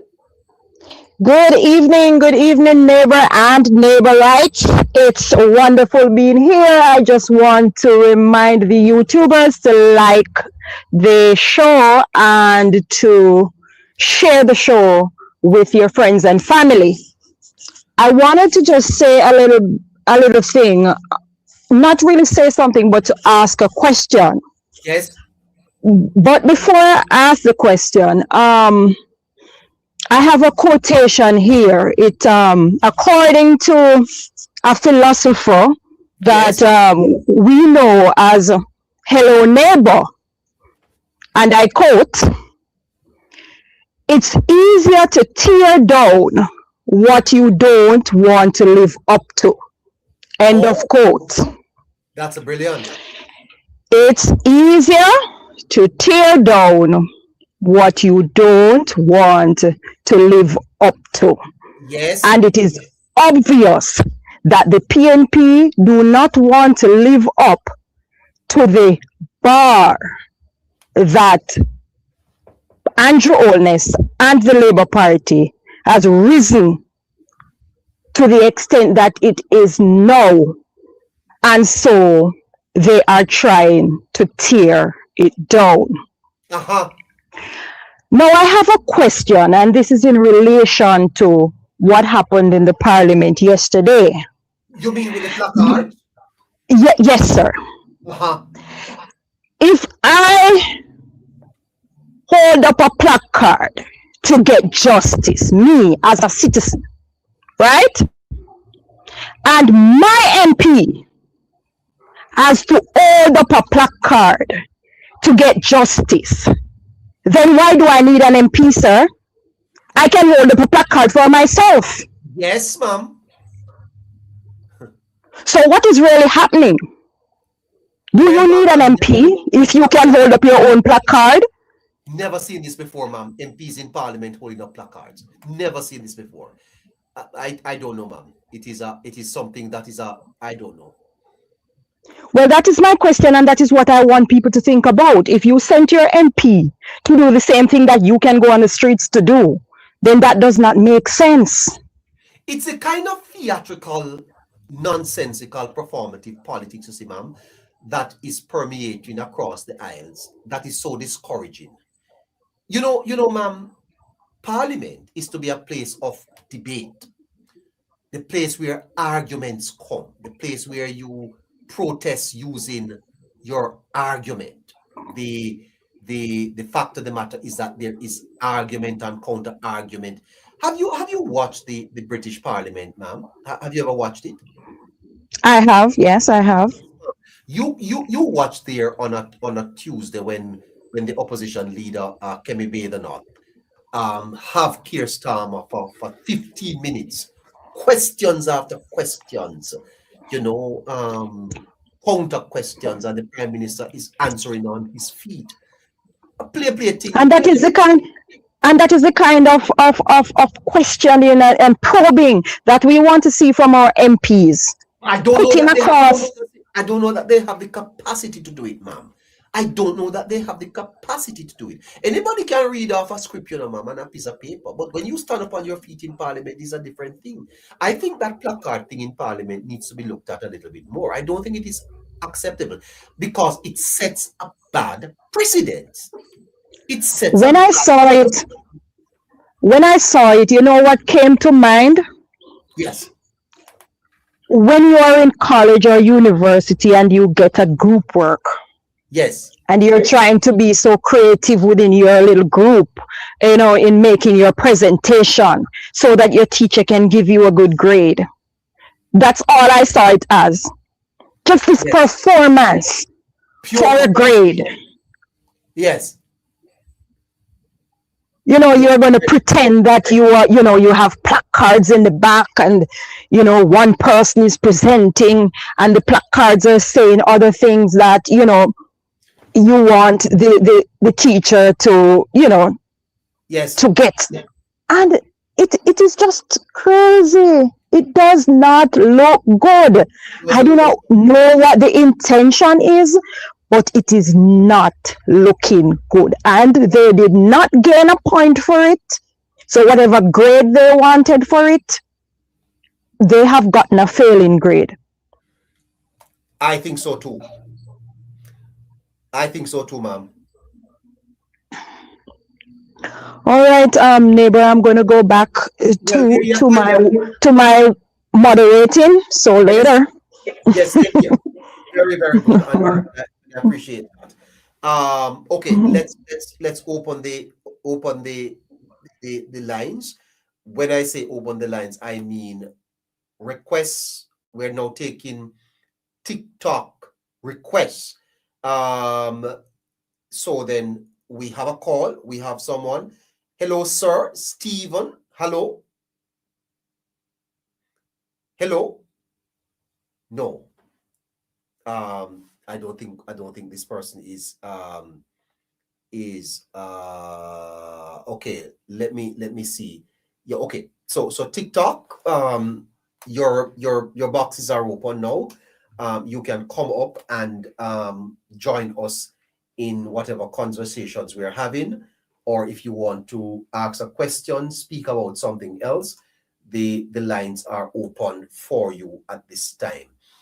Lines are open. Let's get going as quickly as you can. Harry is here. He's over YouTube with me. West Wife Style Politics is also there. Shafreen is there. I'm here on TikTok with Caroline. Please, you don't want to talk to us? Oh wow, I thought you did. Okay, Harry, you're still there? Hello, moderator. I'm not so sure. I see the moderator's box moving. Hello, Caroline. Yes, can you hear me now? I can. Yes. Hi. Okay, could you check your side for requests, please? All right. That's going to be a little difficult because of how my thing is set up over here. But not okay. Let me check. But in the meantime, let me go over to Harry. So Harry. Yes, neighbor. Yeah, Harry. Ultimately, though, leadership of any organization must accept some responsibility for how the organization is transitioning into this new Jamaica. To what extent, Harry, is Mark Golding not the problem the PNP has, or is he not? Well, Neighbour, he's a contributing factor, to how the People's National Party is operating now, right? Because remember, he's the access to the finances to fund whatever behavior needs or they deem fit to win back the power from the people's from the Jamaica Labour Party. So he is a key role. He plays a key role in it.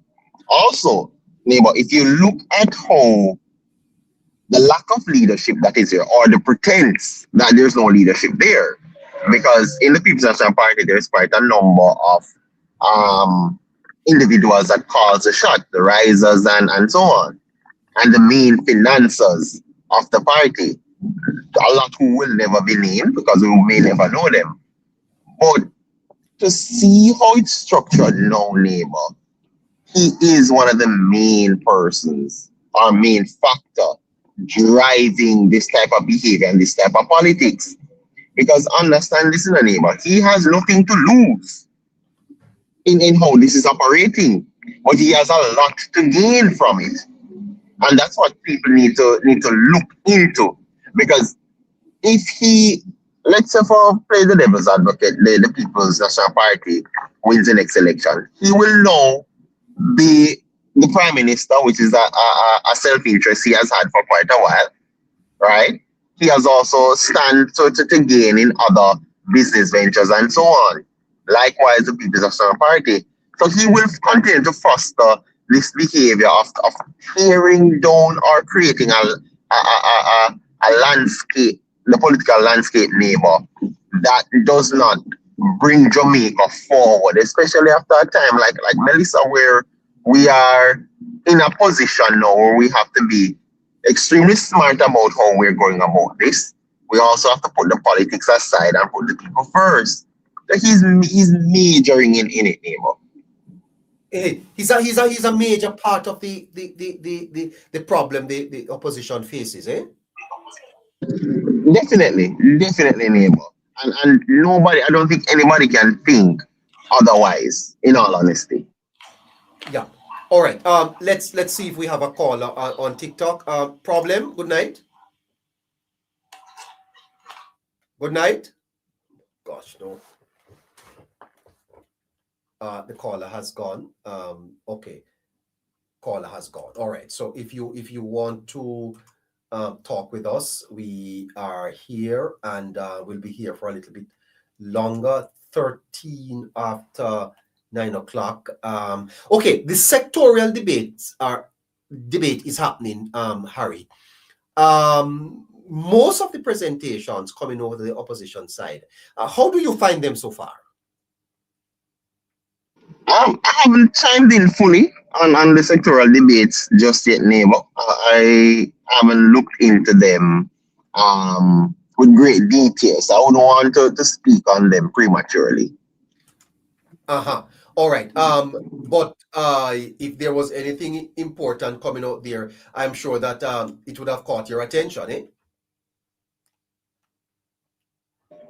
It would, Neighbour, because when you look at it, anything meaningful makes the rounds on social media. All right. Now I heard Miss Jess though blaming the Justice Minister for the state of justice in Jamaica. But I sat there and I said to myself, but Mark Golding is sitting beside her and he's applauding and standing up and smiling. But just the other day he was the Justice Minister. I don't understand. I don't understand that strategy at all. We can't correct the ills of Jamaica in a decade, Harry. And that is the message the People's National Party don't want to resonate with the people of Jamaica. We all know the truth, What has been done, Neighbour, the state that Jamaica was placed in, that disaster cannot be reversed. The impact cannot be reversed in a decade or 2 decades. It's going to be a continuous rebuilding process and try to ensure that we don't repeat any of the ills of the past. It is not a quick fix, neighbor, right? It is not like you're playing a game where you can buy any player you choose and the problem is fixed. No, this is real life and this is reality. There are certain aches and pains we will have to go through to get these things right as well. Quite so. Is there a call on TikTok? Good night, Monica. Hello? No, these are Tapa. All right. Until those load up, listen to this. My friend here, I picked him up having a couple of things to say. I think I found it very interesting. He calls it radio poison. To Paul 106 and I stopped listening to them because they became boy, I hear you know, boy. I used to listen to Paul 106 and I stopped listening to them because they became poison. Every day was just bashing the government, bashing the police, bashing. If you weren't orange and your dog wasn't orange and your chicken wasn't orange and you are not PNP, it don't make sense to listen to that station because it was so biased. They talk crap. You have this finance genius that I don't know how much genius is because he still have to go to work every day and work. He was so great in economics, he'd be retired. He'd own a couple of villas and drive a Porsche and he'd be enjoying life as a consultant, but he's so genius. But we still have to go work every day morning and run a program. Trust me, if I was rich, I wouldn't be working. I wouldn't have to work. Go up on the radar because I want to buy time. And another one, all them talk about is how bad things are, how horrible things are, you know, how. And then you move now to 94.5. Boy, that's soon close to. Because it's like you have cancer in your arm and the cancer spread and go down into your liver. Same thing. It moved from one station to the next. It's the same cancer, the same talking, the same people call every single day. It's like they're retired at home and them have nothing to do except call. You can hear it in their voice. Them sound very old and old timers, you know, and they have nothing else to do except bash the government, and they sit down at home and they don't realize how old they are and how they've reached where they are today. So be thankful for that because they could be in other countries and never reach that age. And they could be worse off. And yes, we have our problems, but the bashing every day, I just decided, you know, I used to use this radio for an event that I had. I think it's RGR. And I decided to go and listen to this radio this morning. And I was just set back. I was like, same voice, same people move over, same poison, same cancer, same talking about the same things. Nothing has changed. And then you wonder where we're going. It's like them pay people for go up on that station. Because there is nothing ever positive, no matter what there is. You'd never hear anything positive for the morning, only negative. My 2 cents. I'm going to have to find out a radio station. All right. So Harry, my friend here said that that 94 is soon locked down too because they have moved the poison from 106. It's poison everything over there. Nothing positive. You know, it's one thing to close down the poison, but it's the other thing to transfer the poison over to 94. Is what's happening over 94, Harry? Well, neighbor, I can't tell you this, you know. I don't listen to those stations, you know. The most I'll probably listen to is see, I can't even remember its name. It's 90, not even it's 92. You see, I can't even remember. Neighbor, to how I don't listen radio, I focus on the likes of podcast and those kind of information. I've transferred because I've made it clear from a more youthful age that there's nothing really on Jamaican radio like that in a neighbor. Because I grew up having to listen to Mutti Perkins because my father was a religious listener to it. Right? So when I come from school or if I didn't go school the day or whenever, I would have listened to it. And on 97.9 because the good old hits, you know, good old songs. Right? I used to listen to those. But when you take a skip through now. There's really nothing on the mainstream media, on the radio waves in that way. Neighbor, I rather skip, go to AM on my radio and listen to BBC. Yes. Okay. That, Well, man is saying that they just transfer the poison and that then so lockdown to but he has a point, neighbor. And Harry, is this not? Does this not tie into our argument that somehow there may be media conglomerates or institutions in Jamaica that is not realizing that Jamaica tired at this type of bashing of the government, that it is not the reality that people are experiencing out there in their everyday lives? And we're not saying that things are not difficult, but the fact of the matter, Harry, is that people are realizing that if you work hard, if you go after the opportunities, you can make a life in Jamaica. And lies, some of them, the lies are not sticking, Harry. Definitely is not, neighbor. And I want to borrow something from Tupac Shakur, neighbor. He says, real eyes realize real lies. Let me say it again. Real lies. Right. And that is what Jamaica and Jamaicans have started to see from these media houses, neighbor. They're finally waking up because they've been exposed to better and exposed to the truth. Right? And that saying could have never been more applicable as to the transformation that is happening. It is moving the blinders from Jamaicans, and so they can see a better picture. It's taking the plank out of their eyes to say, listen, wake up and see that these are surrogates who have set programs. Because you know what, neighbor, in terms of what that person would have said regarding the poison, these persons have been on the radio waves for decades, probably longer than I have had breath, right? And spewing the same rhetoric over and over. Neighbor, there's no government that does every single thing wrong. It never happened.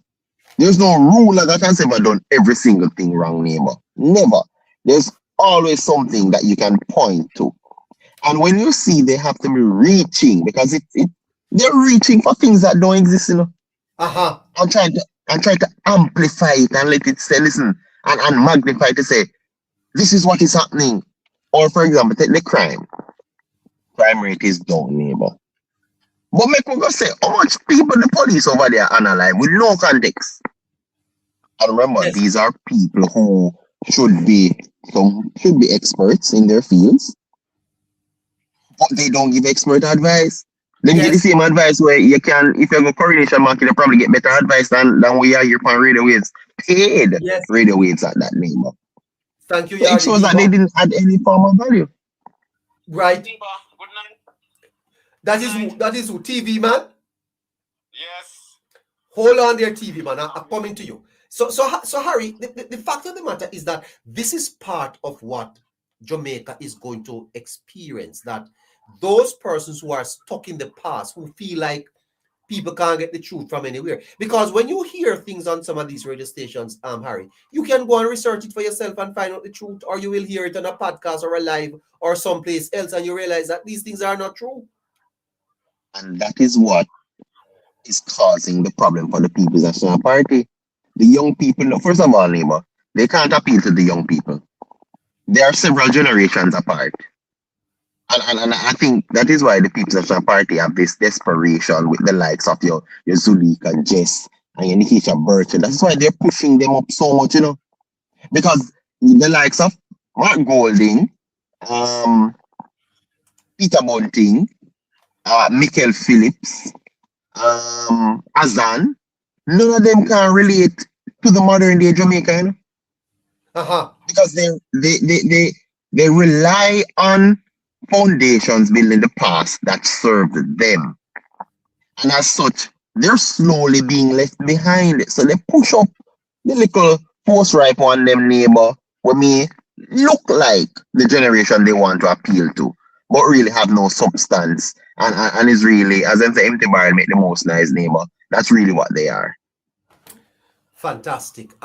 Let's go over to TikTok, where we'll find TV Man. Good evening to you, TV man. How are you, sir? Good evening, man. Me there waiting and listen to you, man. Yes, sir. How are things on your end? Not too bad, everything, man. It's kind of hot, you know.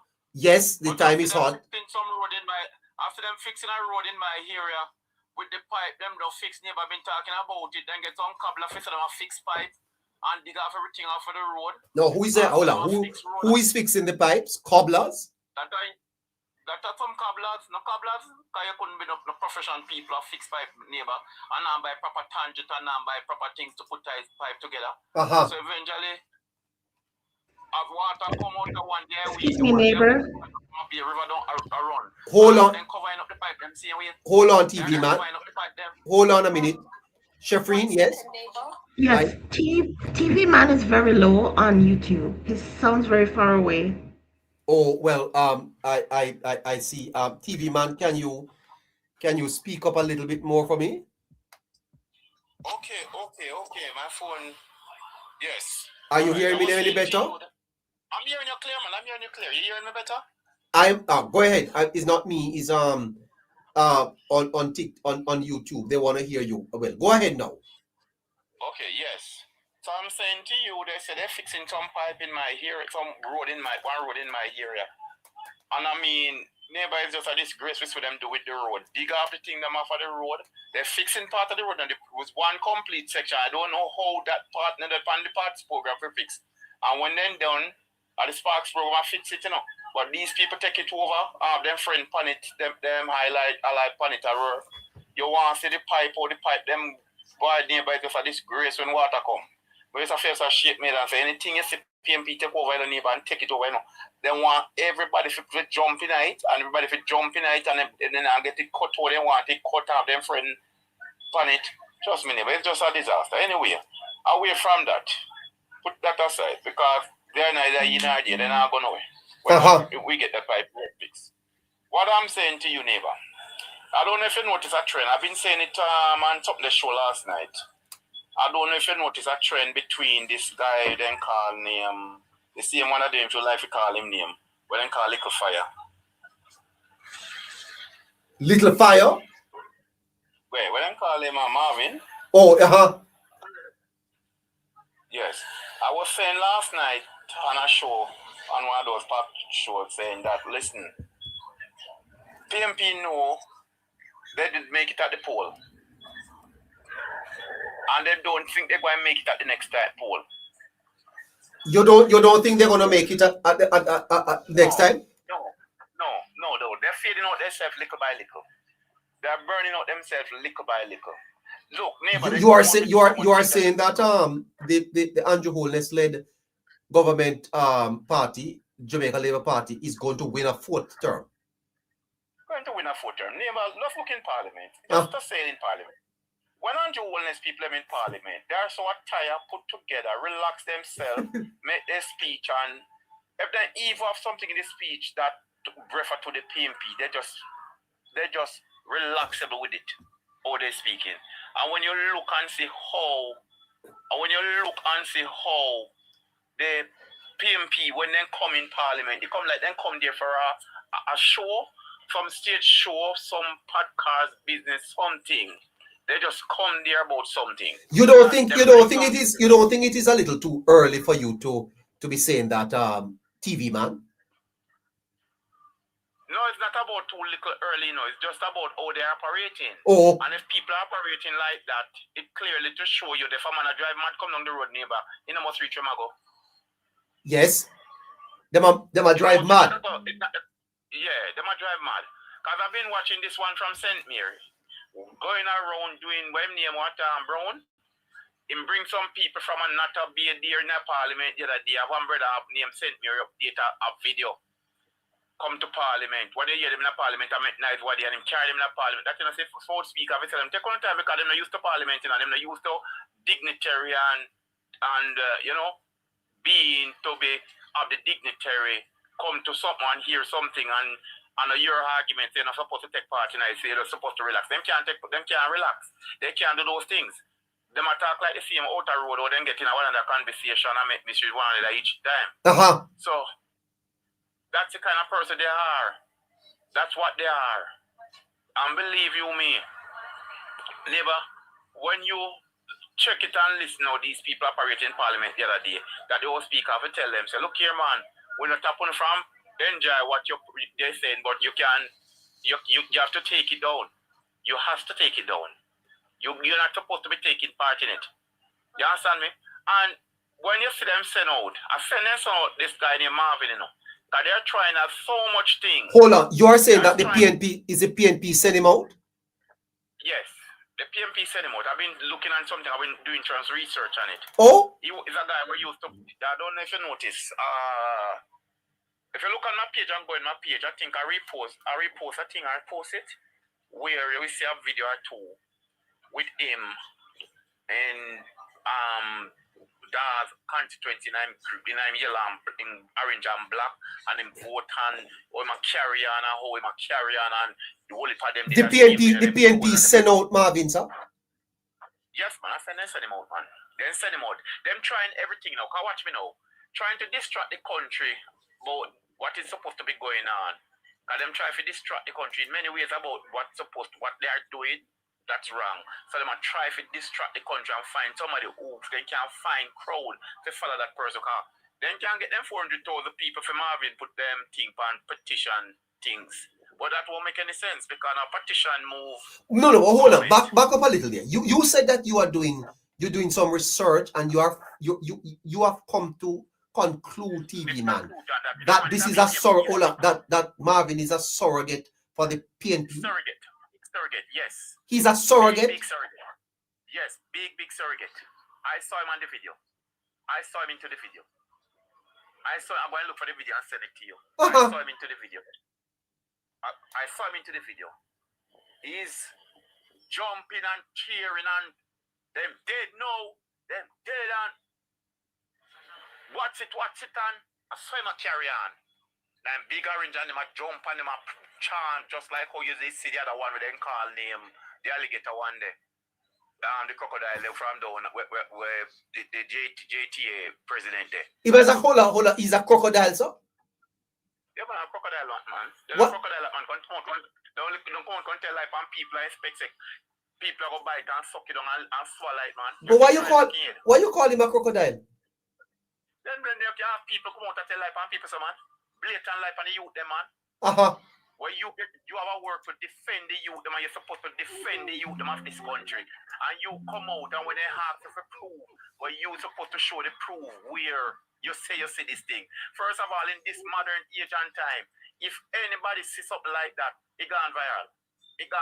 You mean where he said he saw people having intimacy, the children were seeing that? Right. Man, you see drawing back here from what they want. You see a thing from what they want. You're drawing back here and shoot out in the shoot off one bullet and expect it to connect, you know. You see drawing back here. Because JT on board with that drive up on it and said, no, we are paying people, we have to know where we are say. Calm down. You might alligator. The old crocodile, you see them, man.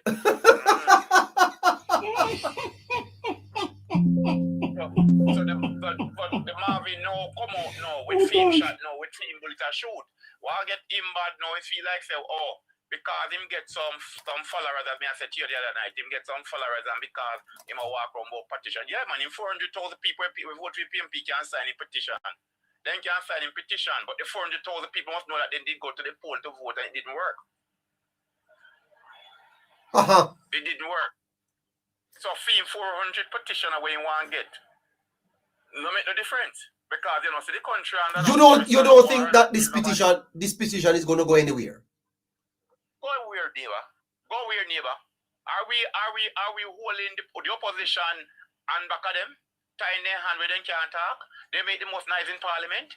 They on social media the most. First of all, you go to court to petition. Judge will ask you what's the reason, what's the base you're coming off of? What is it you can find to tell? Where you can tell the court say the government do. The government keep down crime. You're telling them I kill people, I kill youth, then okay. If I kill youth, then all right, prove it the way I kill youth. We don't say one or two people might not drop out where, in circumstances that it should, not that it should. But when you are saying kill people, that means the government is making a good dent. Because 3/4 who you're saying kill innocently. The crime going down. Then why the crime going down? It has to take a man behind the gun to fire it. Yes. It has to take a man to do crime. So if it happened that crime is going down, that means the government is on the right path. Yes. Is on the right path. So what is he going to do? This guy operating like, okay, me some big top lawyer and him can... After I ask if he was a liar from the other day because I'm asking this question. I'm saying if this man is real, what position him hold into the law system? Why am I behave like as if that nobody can talk to him and him calling up people name and disrespecting people who don't even see, who don't even listen to him. Yeah, let me ask you something. Let me ask you something, TV man. You don't think that part of the problem we're having is that the leader of that side is not setting the example for the people to follow? No, that's exactly, neighbor. Not setting no example to say, okay, listen, my man, we can't talk this about the government. This is our country. Yes. We can't speak it about, set some examples. Say, look here, we're going to parliament. Are we going to parliament if we have a growth to say? We're going to say it professionally. Did you watch them? Did you watch them in parliament yesterday, sir? With placards? That's for them to demonstrate. Where we get this from now? Tell me. No word. They're trying everything. They're desperate. They're desperate, neighbor. They just go home and them just call up each other and make a plan and say, okay, we have a parliament tomorrow. I'm going to want you attack Gillette. And then when you attack Gillette, me go attack this man. And then when if you attack over this, and then you carry them paper, we're going to do this. This is desperate move. Desperate move. They are desperate. What justice are you coming in parliament for? Tell me. What justice? Yes, what is the justice? Because first of all, you're saying justice. The man can't repair a courthouse. It is lapidated, it have to build over new. And you're saying that the man must repair it because the people have. This is that we just come to a hurricane and the government blow it down. That's true. Destroy it. So, and therefore, neighbor, what we have to tell this PMP, concrete building erode in 10 years. If it build good. And if you did build a proper courthouse all the years you're there and taking care of these people, some of these things we wouldn't have to do. We would have a proper courthouse, we would have a proper clinic, we would have a proper... these things could have up and running again. Because our hospital didn't blow down. That's true. And it's higher than the courthouse. Some more, we would have catch it to the height.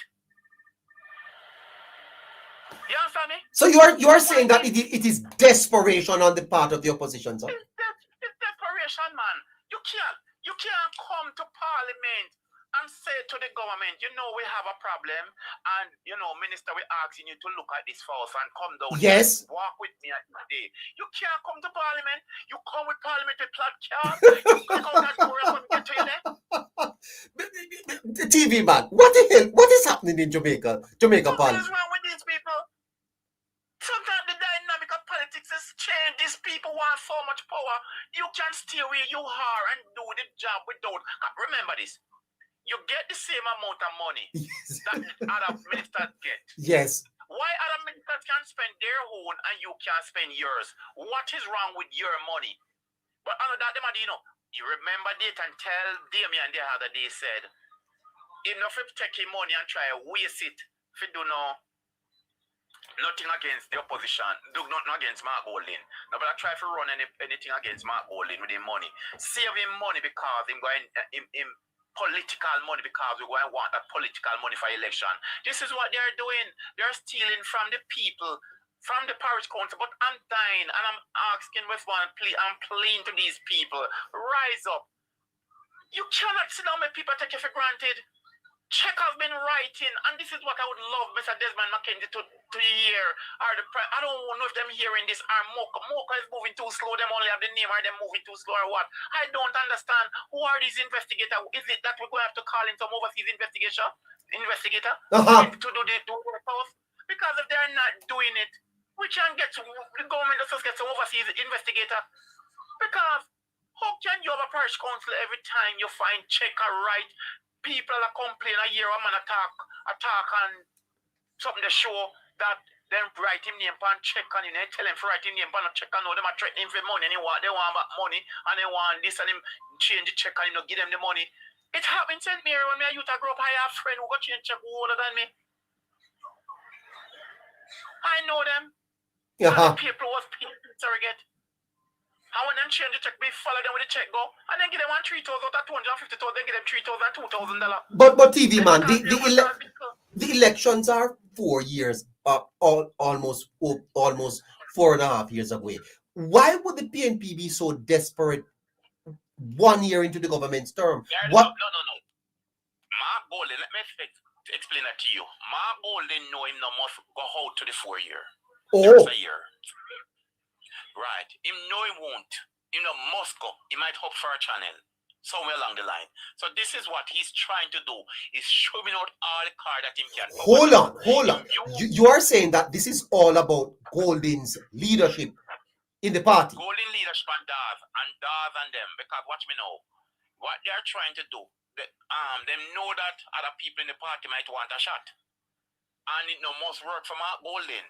So they know what's long for 4 years, and when election come, Mark Golden still don't make it. At the same time, then say him not have no leadership skills. So hold on. This political activism, this desperation that we are seeing in Parliament with placards, all of this you are saying has nothing to do with the next election. It's about Golden's leadership of the party. Right, because they are trying to look at early election. That's why they come out about petition and all these things. So they might try everything in the book. They are trying everything in the book. A 3 way to demonstrate: go with a plot card, get petition, or ask people to join with you with a revolution. Oh, no, then now get a revolution. Then now get people to join with a road with them. So they might get people on social media to come sign a petition because you don't even know what it's for. You don't know what it's for.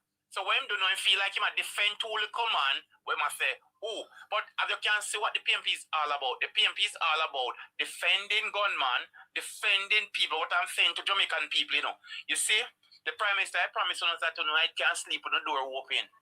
And he's doing his best to let that happen. And I'm sure someone who can't sleep with the door open right now. We are now on the position we are in his. And now, it seems like we don't want that because Jamaican people, I don't know what they want. Years gone by, they said, Jamaica now go change. You have to get somebody, you can't change, nobody can't change it, and this can't happen, and we want the country to run good. No, you're getting the country run good. You find somebody who will run it good for you. You still have a problem. So when are your thirst going to quench? When your thirst going to quench? When you're in the desert? Without water? That's the time your thirst will go quench? Yes. These people, something wrong with them, neighbor. Something is wrong with Jamaican people. Jamaican people need to stay steady. And that's why some of us don't make it and we say other people how they are we. That's why they say people obey them in the neighbor. Because what you know, they say they want something. They say they want a car. Life goes that they get a little car. All after a sudden, it now work for them like how they might expect it. Then say people hobby them. Then carry pop down the ribbon that people come in, then people throw things in there. And then remember when somebody did walk sell them one time and drop and sit in the car. And then the woman in the car and the man in the car from them the time there. You ask him, if you did fix your car and service your car as it should be serviced one time and do the right thing to your car will be a car you go, but you expect to drive the car and drive it down in a one hole, and then when you're done, you say, people obey you. Mindset of the wickedness of your neighbor. Mindset of the wickedness of because when you believe the thing, PNP believe they are in power. Hold on. You are saying to me that psychologically the PNP they have not accepted that they lost the election? No. Remember they lose all the price counter. Hold on, TV man. But that is a dangerous place to be. That's a mindset. Wickedest place to be. Mindset. Mark Golden think he's the Prime Minister. He think he's the Prime Minister. Then you hear him talk. He want this table now. And you hear him talk. And this can't online Nara thing, we don't want it. It cannot be, it has to be this. They feel like that they are the one in power. Oh my God. But TV man, this is deep stuff. This is deep stuff you're carrying to us tonight, man. This is deep stuff. For you look how they operate, they feel like they're the one in power. Have mindset. You know, you demand how much money, like they come to the bank and they want this amount of money to carry down there, so. That's the mindset, neighbor. They feel like they are in power. They feel like they are running the country. They are the one who running the country. Oh my God. But when they're supposed to do the job that they do, then blame the government. Yes. That's the mindset. It's a joke. When they do the job, when they do, then blame the government. It's true, you know, sir. I never look at it like that. Come into parliament, then say them are running the country. Then tell themselves they are running the country. Then tell themselves that. Them you can't tell them them in charge of the country, them win election. You know, you let Andrew Holness thief them. You let Andrew Holness the Prime Minister thief. Then neighbor, tell me true now. If the Prime Minister can get more vote than who used to be there than this man.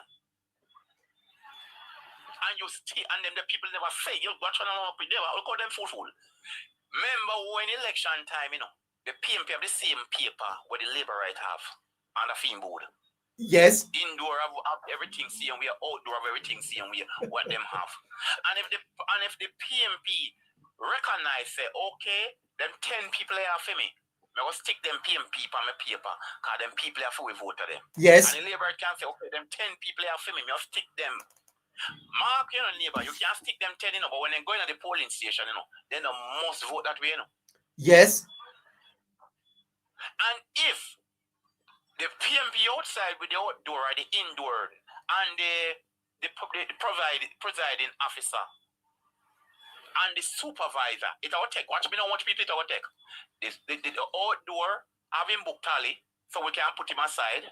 The indoor agent, we're going to sit down with the presiding officer and the supervisor. So 3 set of people we have right there. So I think we might have another one. The 3 of them will have to conspire. Say, all right, we see if we can pick out the PMP ballot them and dash them away. Mark them and put back in their ballot. And mark someone put in their back say a JLP ballot them. No, it would have to be a PMP and a government worker and a JLP thief. Him, forgive Mr. Holness, you know. Yes. You understand? Yes, sir. So if the PMP a thief, you, and I give to the JLP, that mean them not like you. Unless you never run enough money. Yes. You understand? So these people, them have the mindset, say them not lose. Say them not, you can't go in an election with them and then go nowhere. Then say them not lose. Every election PMP say they never lose. But then TV man, we are going to have this type of adversarial politics way into this term. It's not going to be an easy term. Because them feel say them not lose Jamaica for them. Then tell them say Jamaica. Oh, TV man, I think TV man something touch his phone and he is on a break or something like that. What a fantastic observation he's making, that you know, psychologically the PNP has not, well, they have not accepted that they have lost the 2025 election, and as a result of that, that is affecting the way they are behaving. Fascinating stuff here on the Hello Neighbor show tonight. We lost TV man. See if you can get him back there for me. See if you can get him back. It is something that we need to. In the meantime, let me see if I have any. Oh my goodness. Let me see if I have any more callers there, moderators. While we try and see if we can get back TV man, 11 minutes to 10 o'clock here on this glorious Thursday. Good evening to your caller. Hello, determined. Hello. Determined. No, he's not there. Okay. All right. So we taking your good night to you. Good night to you. No. Don't know that he's up here. Take him down. Take him down.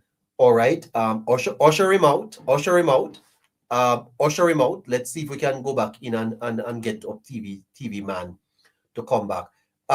Good night to you, caller. Shav Sims 25. Good night. Hello. Shav Sims, you're live. Not there. I tell you something. You're gonna have to take down that one too. They are tappers, I think. Maybe a lot of them are tapping to see if they can be accepted. Wow, there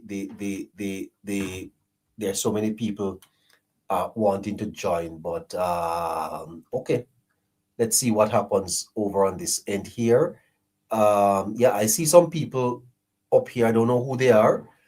Moderators, help me out. Shav Sims, you were up in the box just now. You gone? All right. Hello, Charmaine. Godrich is on me. Night to you. Please remember to send your heart means. Jamlink, brother, how you doing, man? Haven't seen you in a while. Is Joyce online? Hey, Joyce, tomorrow is your birthday, I understand. What a fantastic lady you are. Hope you have a great day tomorrow, Joyce, for your birthday. Celebrate well, eh? Happy birthday to you when it comes in a few hours' time. I hope you live to see many, many more, and that all your dreams will come true. Okay, TV man is back. Okay, no, it's Honeybee. Honeybee. Hello, honey. Hello. Hello, good evening, neighbor. Good evening to you. How are you? I'm good so far, and you? Not bad at all. Well, I don't. I was trying to understand what was happening with the Sorry, demonstration. neighbor, there's a music. It is you playing music there, Honeybee? I think it was I think it's my other phone, something coming. Okay. Okay. It's causing a little bit of distraction here. Go ahead. Yes. Sorry about that. I was trying to understand about what the protest was all about yesterday. I didn't get that. After a while, I just didn't pay much attention to it. What protest? But I'm trying. What they were trying to pull, and this young man in Parliament, and this young man, Marvin, I saw him. I think I saw my son say saw him somewhere up by the UA campus, trying to telling the students about if they don't want back to get back Jamaica, if we don't see that they're selling out Jamaica. And he was even on the road, he was even online telling people about the ship that dock in Kingston Harbour and what it is here for, and it's not about what they are saying. A whole lot of misinformation he's posting all over the internet. He's all over.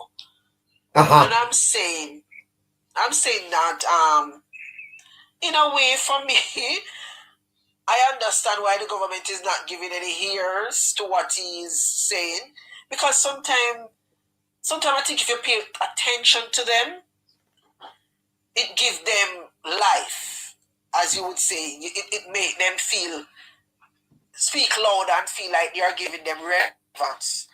So I think where he is, that's where he should be. Nobody give him any relevance, because what he's saying makes no sense. And I can remember Protecting Jamaica telling the people to be careful of this cryptocurrency that he's trying to get people onto. Be very careful of it. He's also promoting that. Very soon we're not going to be able to have anything in Jamaica. Hold on to the cryptocurrency that they can buy this and buy that. And people believe in this get rich quick scheme, and they are going to be so sorry for it when they waste their money with that man, because he's telling them they can start off with as little as $10, something like that. And I'm like, what the hell is this young man doing? But people are buying into it, because when he's on his live, you will see a whole lot of people up there. So I don't know if what he's saying, I don't know how many people buying into it, because as we said, we have Jamaicans that grab on to anything that sound okay. They don't check to get any relevance of it. They don't check to see if what he's saying make any sense. As long as it's, especially those that say they are diarted and they live in certain communities, they don't check anything. They just grab onto the first sound they hear, and that is what giving the PNP strength. And what TV man is saying, Mark Golden 100% believe that he is the government. And telling you what TV man is saying, it is true. Because if you see when he started, he's always telling you about the amount of people voted for him. And he feel in his mind that he should be there, he should be Prime Minister. He feel entitled to the position and it should be him. So they're not going to stop, and this, as I said, they're still in campaign mode.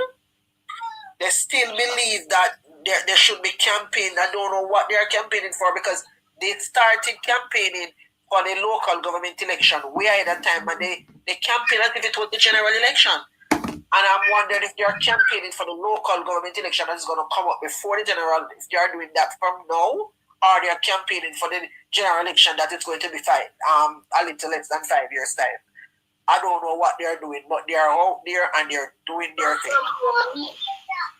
Okay. Okay. Moderators, mute Biggie Don and or take him down for me, please. I don't know. I think TV man is back, so okay. let's let him finish what he was saying. All right, great. Thank you. All right, TV man. Yes. We lost you, man. I'm up around everything. Yes. Yes, sir. Yeah. What I'm saying to you, the way him operate, and then what hurt him, because okay, this is what we have to look at as Jamaican, you know.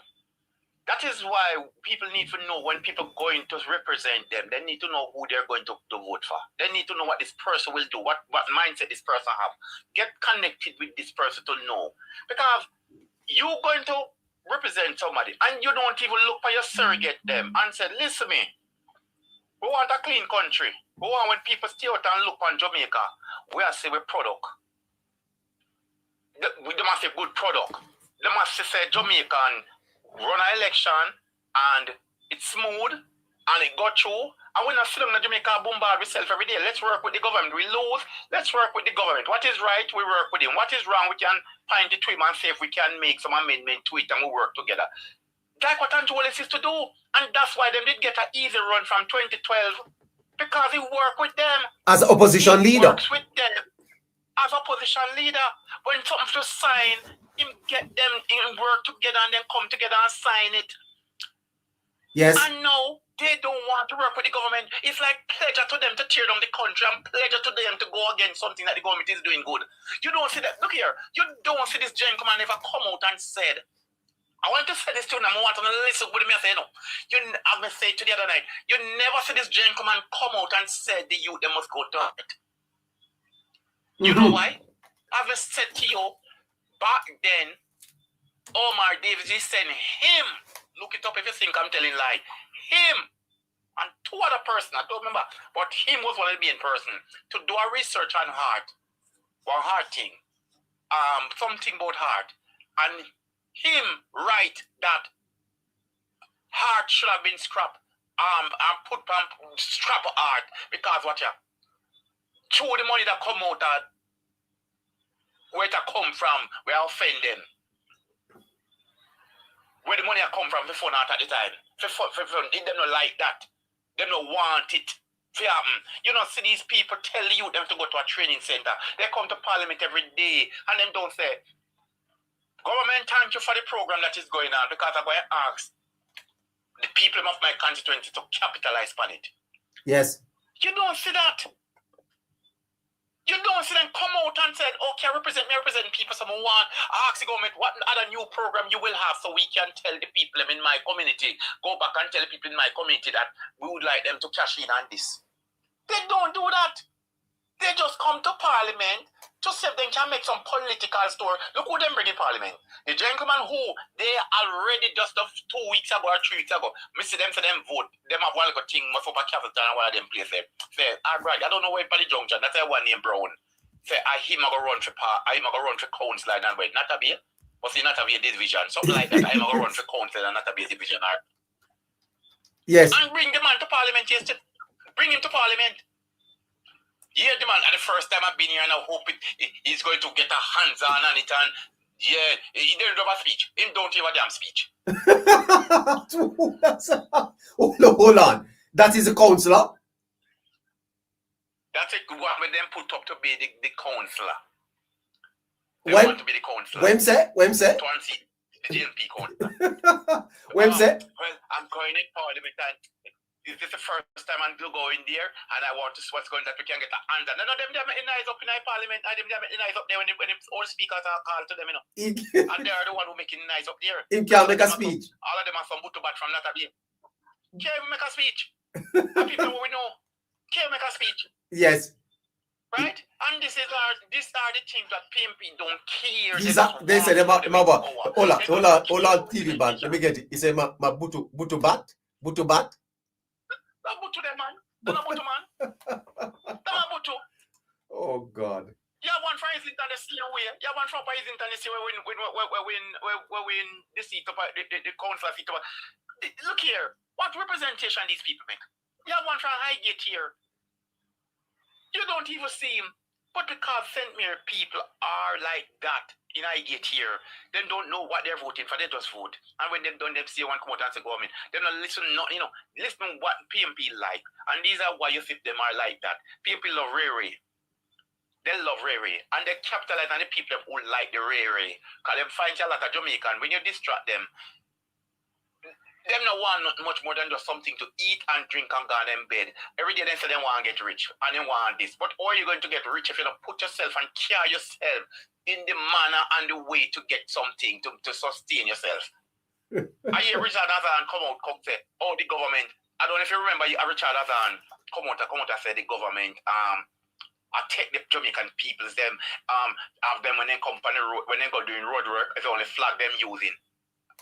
Flag and shovel. Then what else you expect them to do? You didn't train them over the years when you were in power and give them a skill. You didn't train them for parents and them grandmother and the auntie and sister called the picnic so they could train them. Come and come see ahead with you. You didn't train them. You just have them like that. That's for them just going them north so they could work and run them go out there and flag. Then they have one shoes, one good shoes. Then they have one vest. Then they have one slipper. Then I see them a pour the tar, Baba Green on the road. They call it the thing, the liquid black thing there. Then they have one gloves. Then they have one shoes, slippers. Then have no gears. Yes. And then you say, then you can tell the government no say, when the Chinese coming to work, you can't let, you have to give, what kind of work they can do? They will not give them the work then, if you do. If that's what they can't go for Chinese. What kind of work they can do? Because the youth them never train, because PMP no have it in their head. How much art institution all right, look here now. How much training center in Westmoreland and those era where PMP surrogate? How much training center is there? You ever do research and check all these things? To find out how much training center is there? You ever find out? I know these media don't bring nothing. Because the media should be doing these things. Find out how much people register to go to all those training center per year. So you can publish when people see. And tell the people in Jamaica. So you will know the era then we're willing to capitalize PAM program for one program. Because the MP not tell nobody about program. The only time you see them run gas on school, PMP was into take over Alberin like a famous, then take over Barground like a famous, then take over school like a... Nobody else have to kick me in high school but them. So you have some school where they just run gun and go kick me like a feed them school. Like a feed them. Anything they just behave like a feed them things. They are just dominant like that. They just like for all and things like a feed them. Me have one burying ground over 2 months out there. If you're liberate, you can't bury. Yeah. If you're liberate, you know, honest truth of a God. If you're liberate, you can't bury there. I'm telling you, neighbor. Them bury PMP till they come out along Nine Road. What are you saying to me? Along Nine Road, them bury them. We say, them bury them till they come along Nine Road now. The grave them a dig. Never me not talk. Literally, I tell about in a road where people have to go in their yard and drive, going kind of capture land by the next side, you know. I then carry them on the road, neighbor. So tomorrow morning, if you place a severe and you say you got severe the burying ground land, then the grave will go left out on the road. I don't know what to work out. Neighbor, these people are terrible. They are like a disease. There are disease nearby in the wood and go, then just catch you like a one disease. And the thing they want to do, they want dominancy, they want to take it over, they want to take it like a feed them. So that's why when these people come to parliament, they come to parliament in dominance like a feed them, and they might run the country, and them if have it.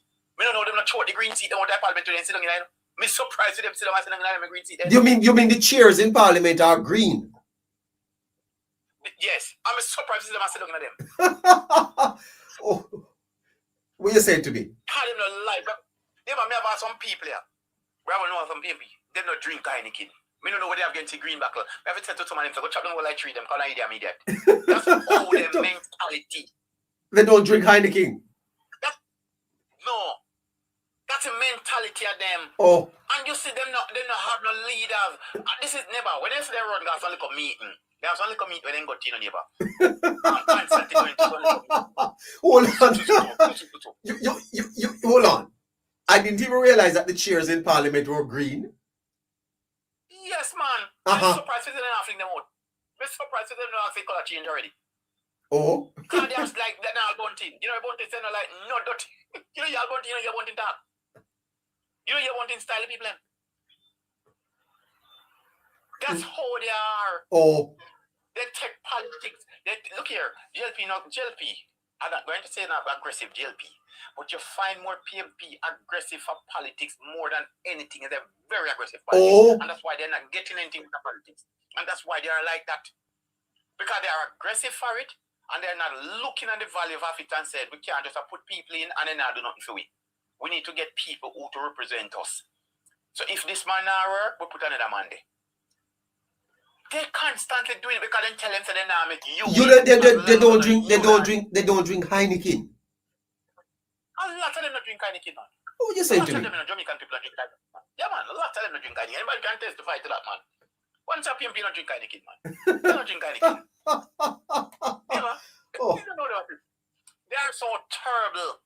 Neighbor, I'm surprised with some of them still alive to the day.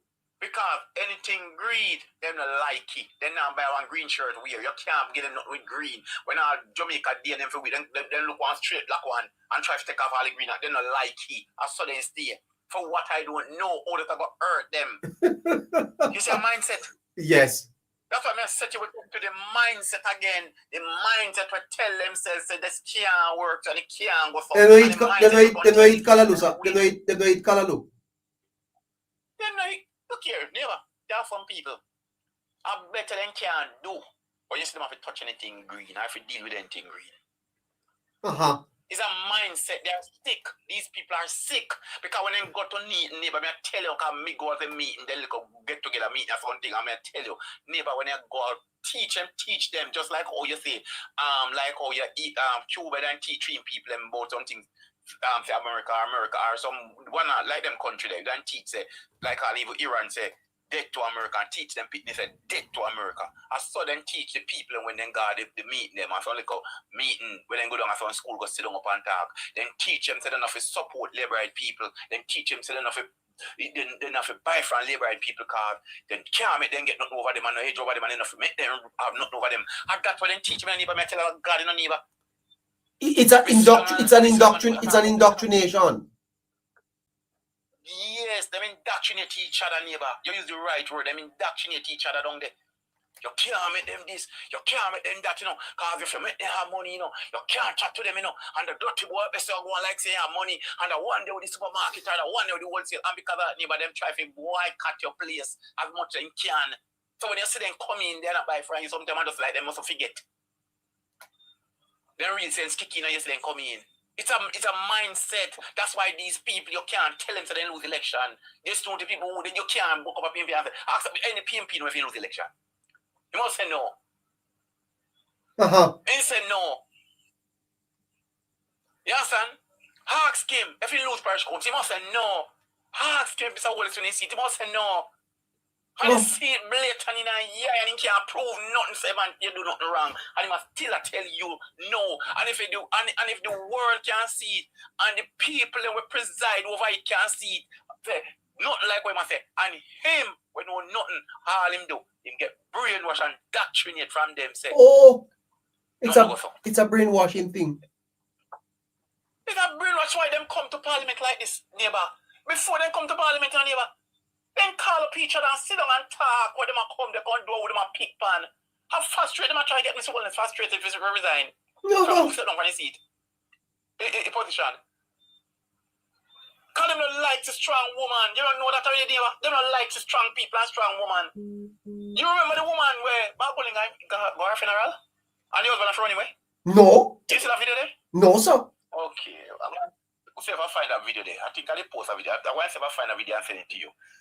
There was a gentleman, I think a sentence the lady did live. A lady went go up for a position.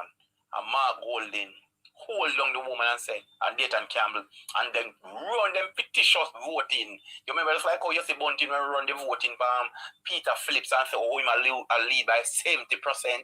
And when I lose by 70% when the vote come in our ballot box. Yes. When he go against Peter Phillips, they run them fictitious, them that run this thing, them everything they run one thing they call name poll. Yes. You know what they call them poll? How them poll every minute. Then run the poll from the woman and no say the woman was ahead with everything and run the poll because they don't want to give the woman the position when they don't got the woman funeral. And the husband go up there and make the speech and run him away. Yes, I remember. I remember the husband talk about it. Yes. Yes, and the husband say, I want to cast all this. Oh my and God. run them way. Them no love strong people. The moment you rise up, neighbor, the moment you rise up with strong you know, Andre and come out contact. You know, what the man say? Them the people and the people you can talk about, nothing unsensible. Them the people, and look into it, neighbor. What Andre Arden could be saying to them that them throw overboard? Look into it, neighbor. Once, I will show you this. If a parliament in David come and courage like them would have back him. If I went something where we're in line with them I do, they will back him. It must be something he's saying to them. We can't continue like this. Yes. Family throw him overboard. It has to be something in the neighbor. It can't be money. They demand from them. Call from when I find some Paris to teach some money and give him. If I want money. For no money. And on the money, he say you can't talk to these people, you can't come with no bright ideas, because these people stick in them old ways and broken the other people in the old ways. That's what the man was saying. Pray about the tape, let the people hear it. Yes. Moon might play it, let the people hear it. So it can't be money, neighbor. As something pertaining to the government where in good tell them, say, when no one tell in good say, we can't continue like this to Parliament, or we can't continue like this. We have to change who we are and come with strategy. But to cool, they don't have no strategy and they don't have no plans and they don't know how to even come to the people and we don't. They just keep on doing these things.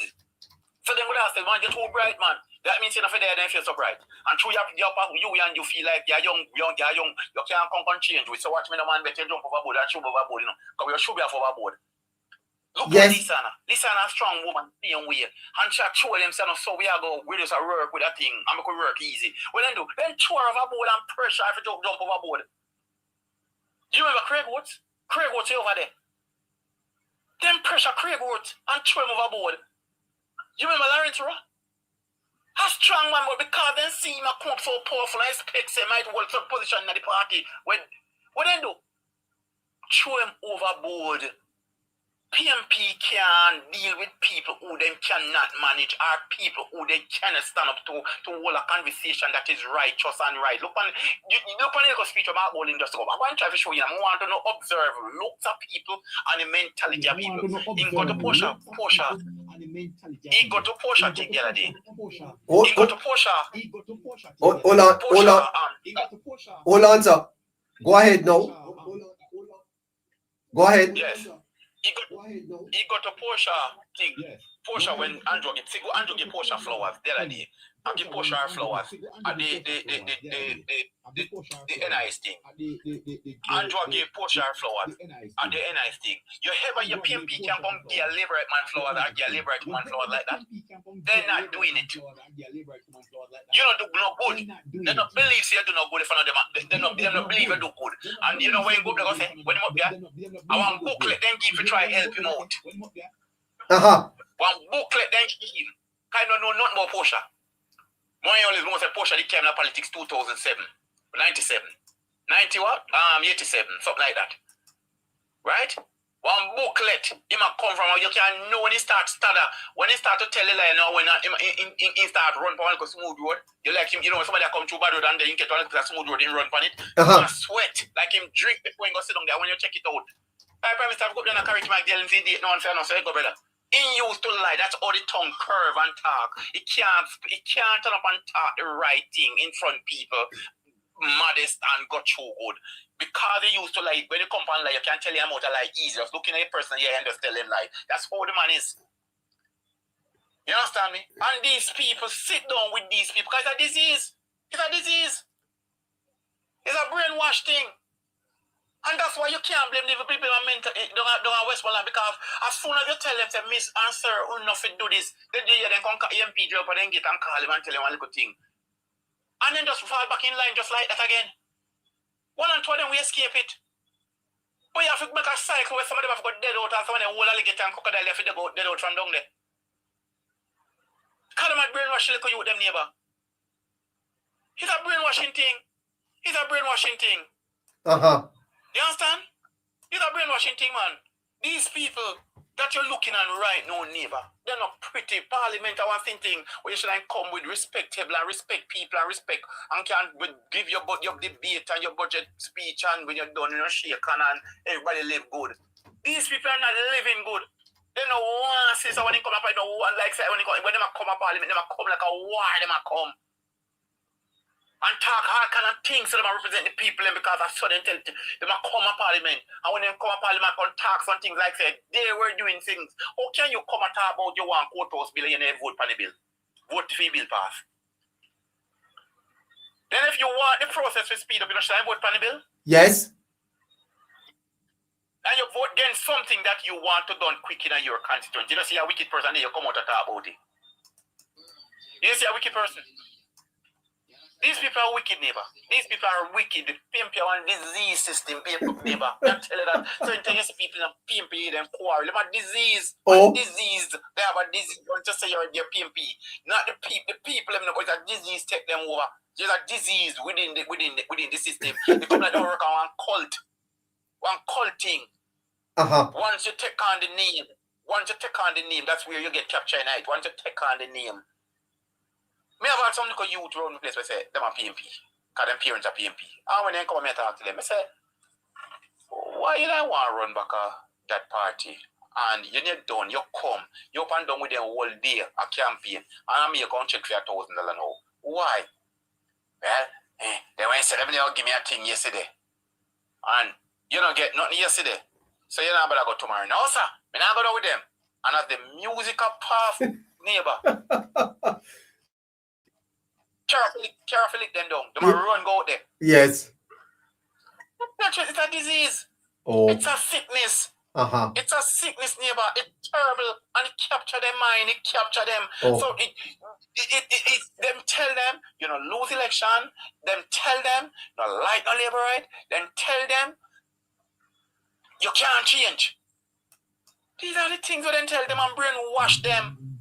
No buy from the person, they don't support them on the hardware, not support them on the supermarket, not support this. Oh, very Why? sad. Because the person that is not saying what you're saying. Are you might think him and that? When you never know the person that just come with the idea, say him and that. Listen to this. Listen. Hold on, listen to this. You understand what I mean? Because they have it as a leader-centric party. So it's not a round table where you know, say, all right, I'm a specialist in that, I'm a specialist in that, I'm a specialist in that. So everybody, no, you go, everybody dictate to you what them feel say if you go, or how them feel say if you go. And if you want to take it, the particular premise that they hold, you have your own premise, it creates a problem between you and them. But what I recognize, especially in my party that I join, is not a loving environment where people see you as a prodigy and see you and help to provide a foundation to uplift you. If they see you as a prodigy, no push. It's a thing where you become a target. Yes. So, to them, the last time Andre was a senator, he said this, he said that. So, he made them pray. And I say, you don't know if you play ball as a team player. You understand what I mean? Yes, even when the team are the nonsense, you know more on the team, you must know subject your moral understanding, your calculation. For idiot, we not calculate nothing. You understand? Them self-centered. They only mean they self-good. So they don't mean to country to them a gimmicks thing. Because they don't see people, them not five people, them as equal to them either. Them see people, them as being subjects. So once them go into that, them feel say, okay, all right, we are leader, them a follower. There you have it, sir. There you have it. No, everything when me I say. You hear what me I say? Everything when me I say, it correct from target when me I say. Yes. All about money. Yes. It's just about they don't like powerful people. They don't like powerful people. Yes. And that's why they don't speak about. Because you can't be powerful for these people. They don't want you to be powerful. Them feet say them, you have to talk to them. You know, and them feel one fear have the say. And then one fear have power. Then one fear run things. And then one fear have the last say and everything. These are the kind of people where these people vote into parliament and put in parliament. When Jamaican people put a parliament to represent them. Then look here, if Andrea bright boy, Andrea not dunce. He's not a dunce. The youth, I don't see him as a bad person. I don't know what mentality he have otherwise, but I don't see him as a bad person. He's a young, and if my daughter, my son young, and join a party and want to uplift himself, of course, I don't like him, have him say. Just, I want to give you something. Even though I don't even go with this boy, even like Raymond Price. Look at Raymond Price. Even though I don't go with him. But Raymond Price did come and him start the ganja thing in Parliament about some 1 ounce or 2 ounce. And Mark Golding take it. I sure you go look it up and you will see. Mark Golding take it from that youth. And because he's the something there, he was like the justice minister at the time. Something. He's the one carry the paper to pass it. And I hear Mark Golding and Dayton Campbell on platform stage down a sentence. I say, Mark Golding make ganja pass. And him come up with plan to pass ganja. So this is something that him do for Jamaica. Lie. Lie. Go look it up and you will see what I'm talking about. Is Raymond Price start that? They come up with it. The idea. That's how people must come to parliament with some ideas. That's how people must come to parliament with ideas. You're getting paid to come with ideas. That's what you're supposed to be getting paid to represent. So when you represent, you're supposed to come with bright ideas. You understand me? And then you come back and then tell another lie for Mario Dean, something how him bring up. Go look on the date them. Go listen speech. And look on the date them. I think it was the 14th of June. The 14th of June, July. Right somewhere there. And when he saying pass law, Mario Dean sitting already. The man is lie. When I sit down and listen to myself, Jamaican people listen to this man. Who you say lie? They like Mark Golding, they love to claim people power, people goals. They like to pay people center stage. They don't like to work for them own. They like the claims.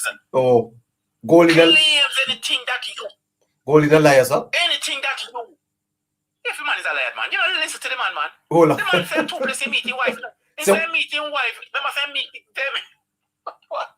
The man said meeting wife. Remember saying, I wasn't saying go. That dance? Yes. Meeting wife. How was it done? Remember, so the man wife, mother used to work with them. Oh? I think the wife was the helper, the wife that he have, Sandra that he have, I think the mother used to work with his family. What you saying to me? Yeah, man, I think that's how he meet his wife. But it's 2 different stories come out with. He don't even know he meet his wife. What you mean? You don't know where meeting wife, sir? What you mean? No, man can't come out with 2 different stories. The man is so lying.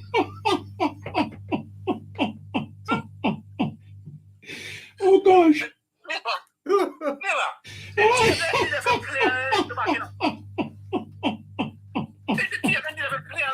Oh gosh. The man is a liar, man. Oh, you mean you don't know where meeting wife? You don't know. God. But the man come out a film out here, just and a film out, a film out. Yes. Same love dance, and dance and him go dear son, he meet him wife, dear son. Or then go and dance all night, dear son, dance and him go. When he done, he said, how many meet that neighbor? The man is a liar. And they love to claim people center stage. They like to claim people glory. They love that. They don't like to know if you get your glory as a young youth and them low it with you. Look on Andre Harton. Andre Harton is a bright youth and I might have a direct them in the right way by saying, settle down, humble yourself, who no need, but they shouldn't look like they have a prime minister figure. It might just be prime minister one day, a minister one, good minister one day. They might make sure shut time from now, shut him down from now. Look on Damien. When Damien come to politics, everybody say Damien, you know, no Damien for yourself to stuff speaking in parliament. You know, Hold on, if you ever want, hold on, if you when you say if you ever want stuff pizza. They then shut him down, him start get big and fat, he try to shine, just even the little shut the devil upon him and laugh when he's in the parliament. You mean they shut him down? He shut him down? They shut him down. Oh my They goodness. just use him as a gimmick span state when he talk. Them just use him as a gimmick to get vote when he come. Make a cat on vote come when he touch election time. They can't talk, they know him a gimmick span stage. But they don't really want more of him. Claudette Fox, how you do? You say he's like a stuffed pizza, a stuffed pig. Remember, I have seen that video. I was watching the PSA. PSC. The other day. Public Accounts Committee. Right.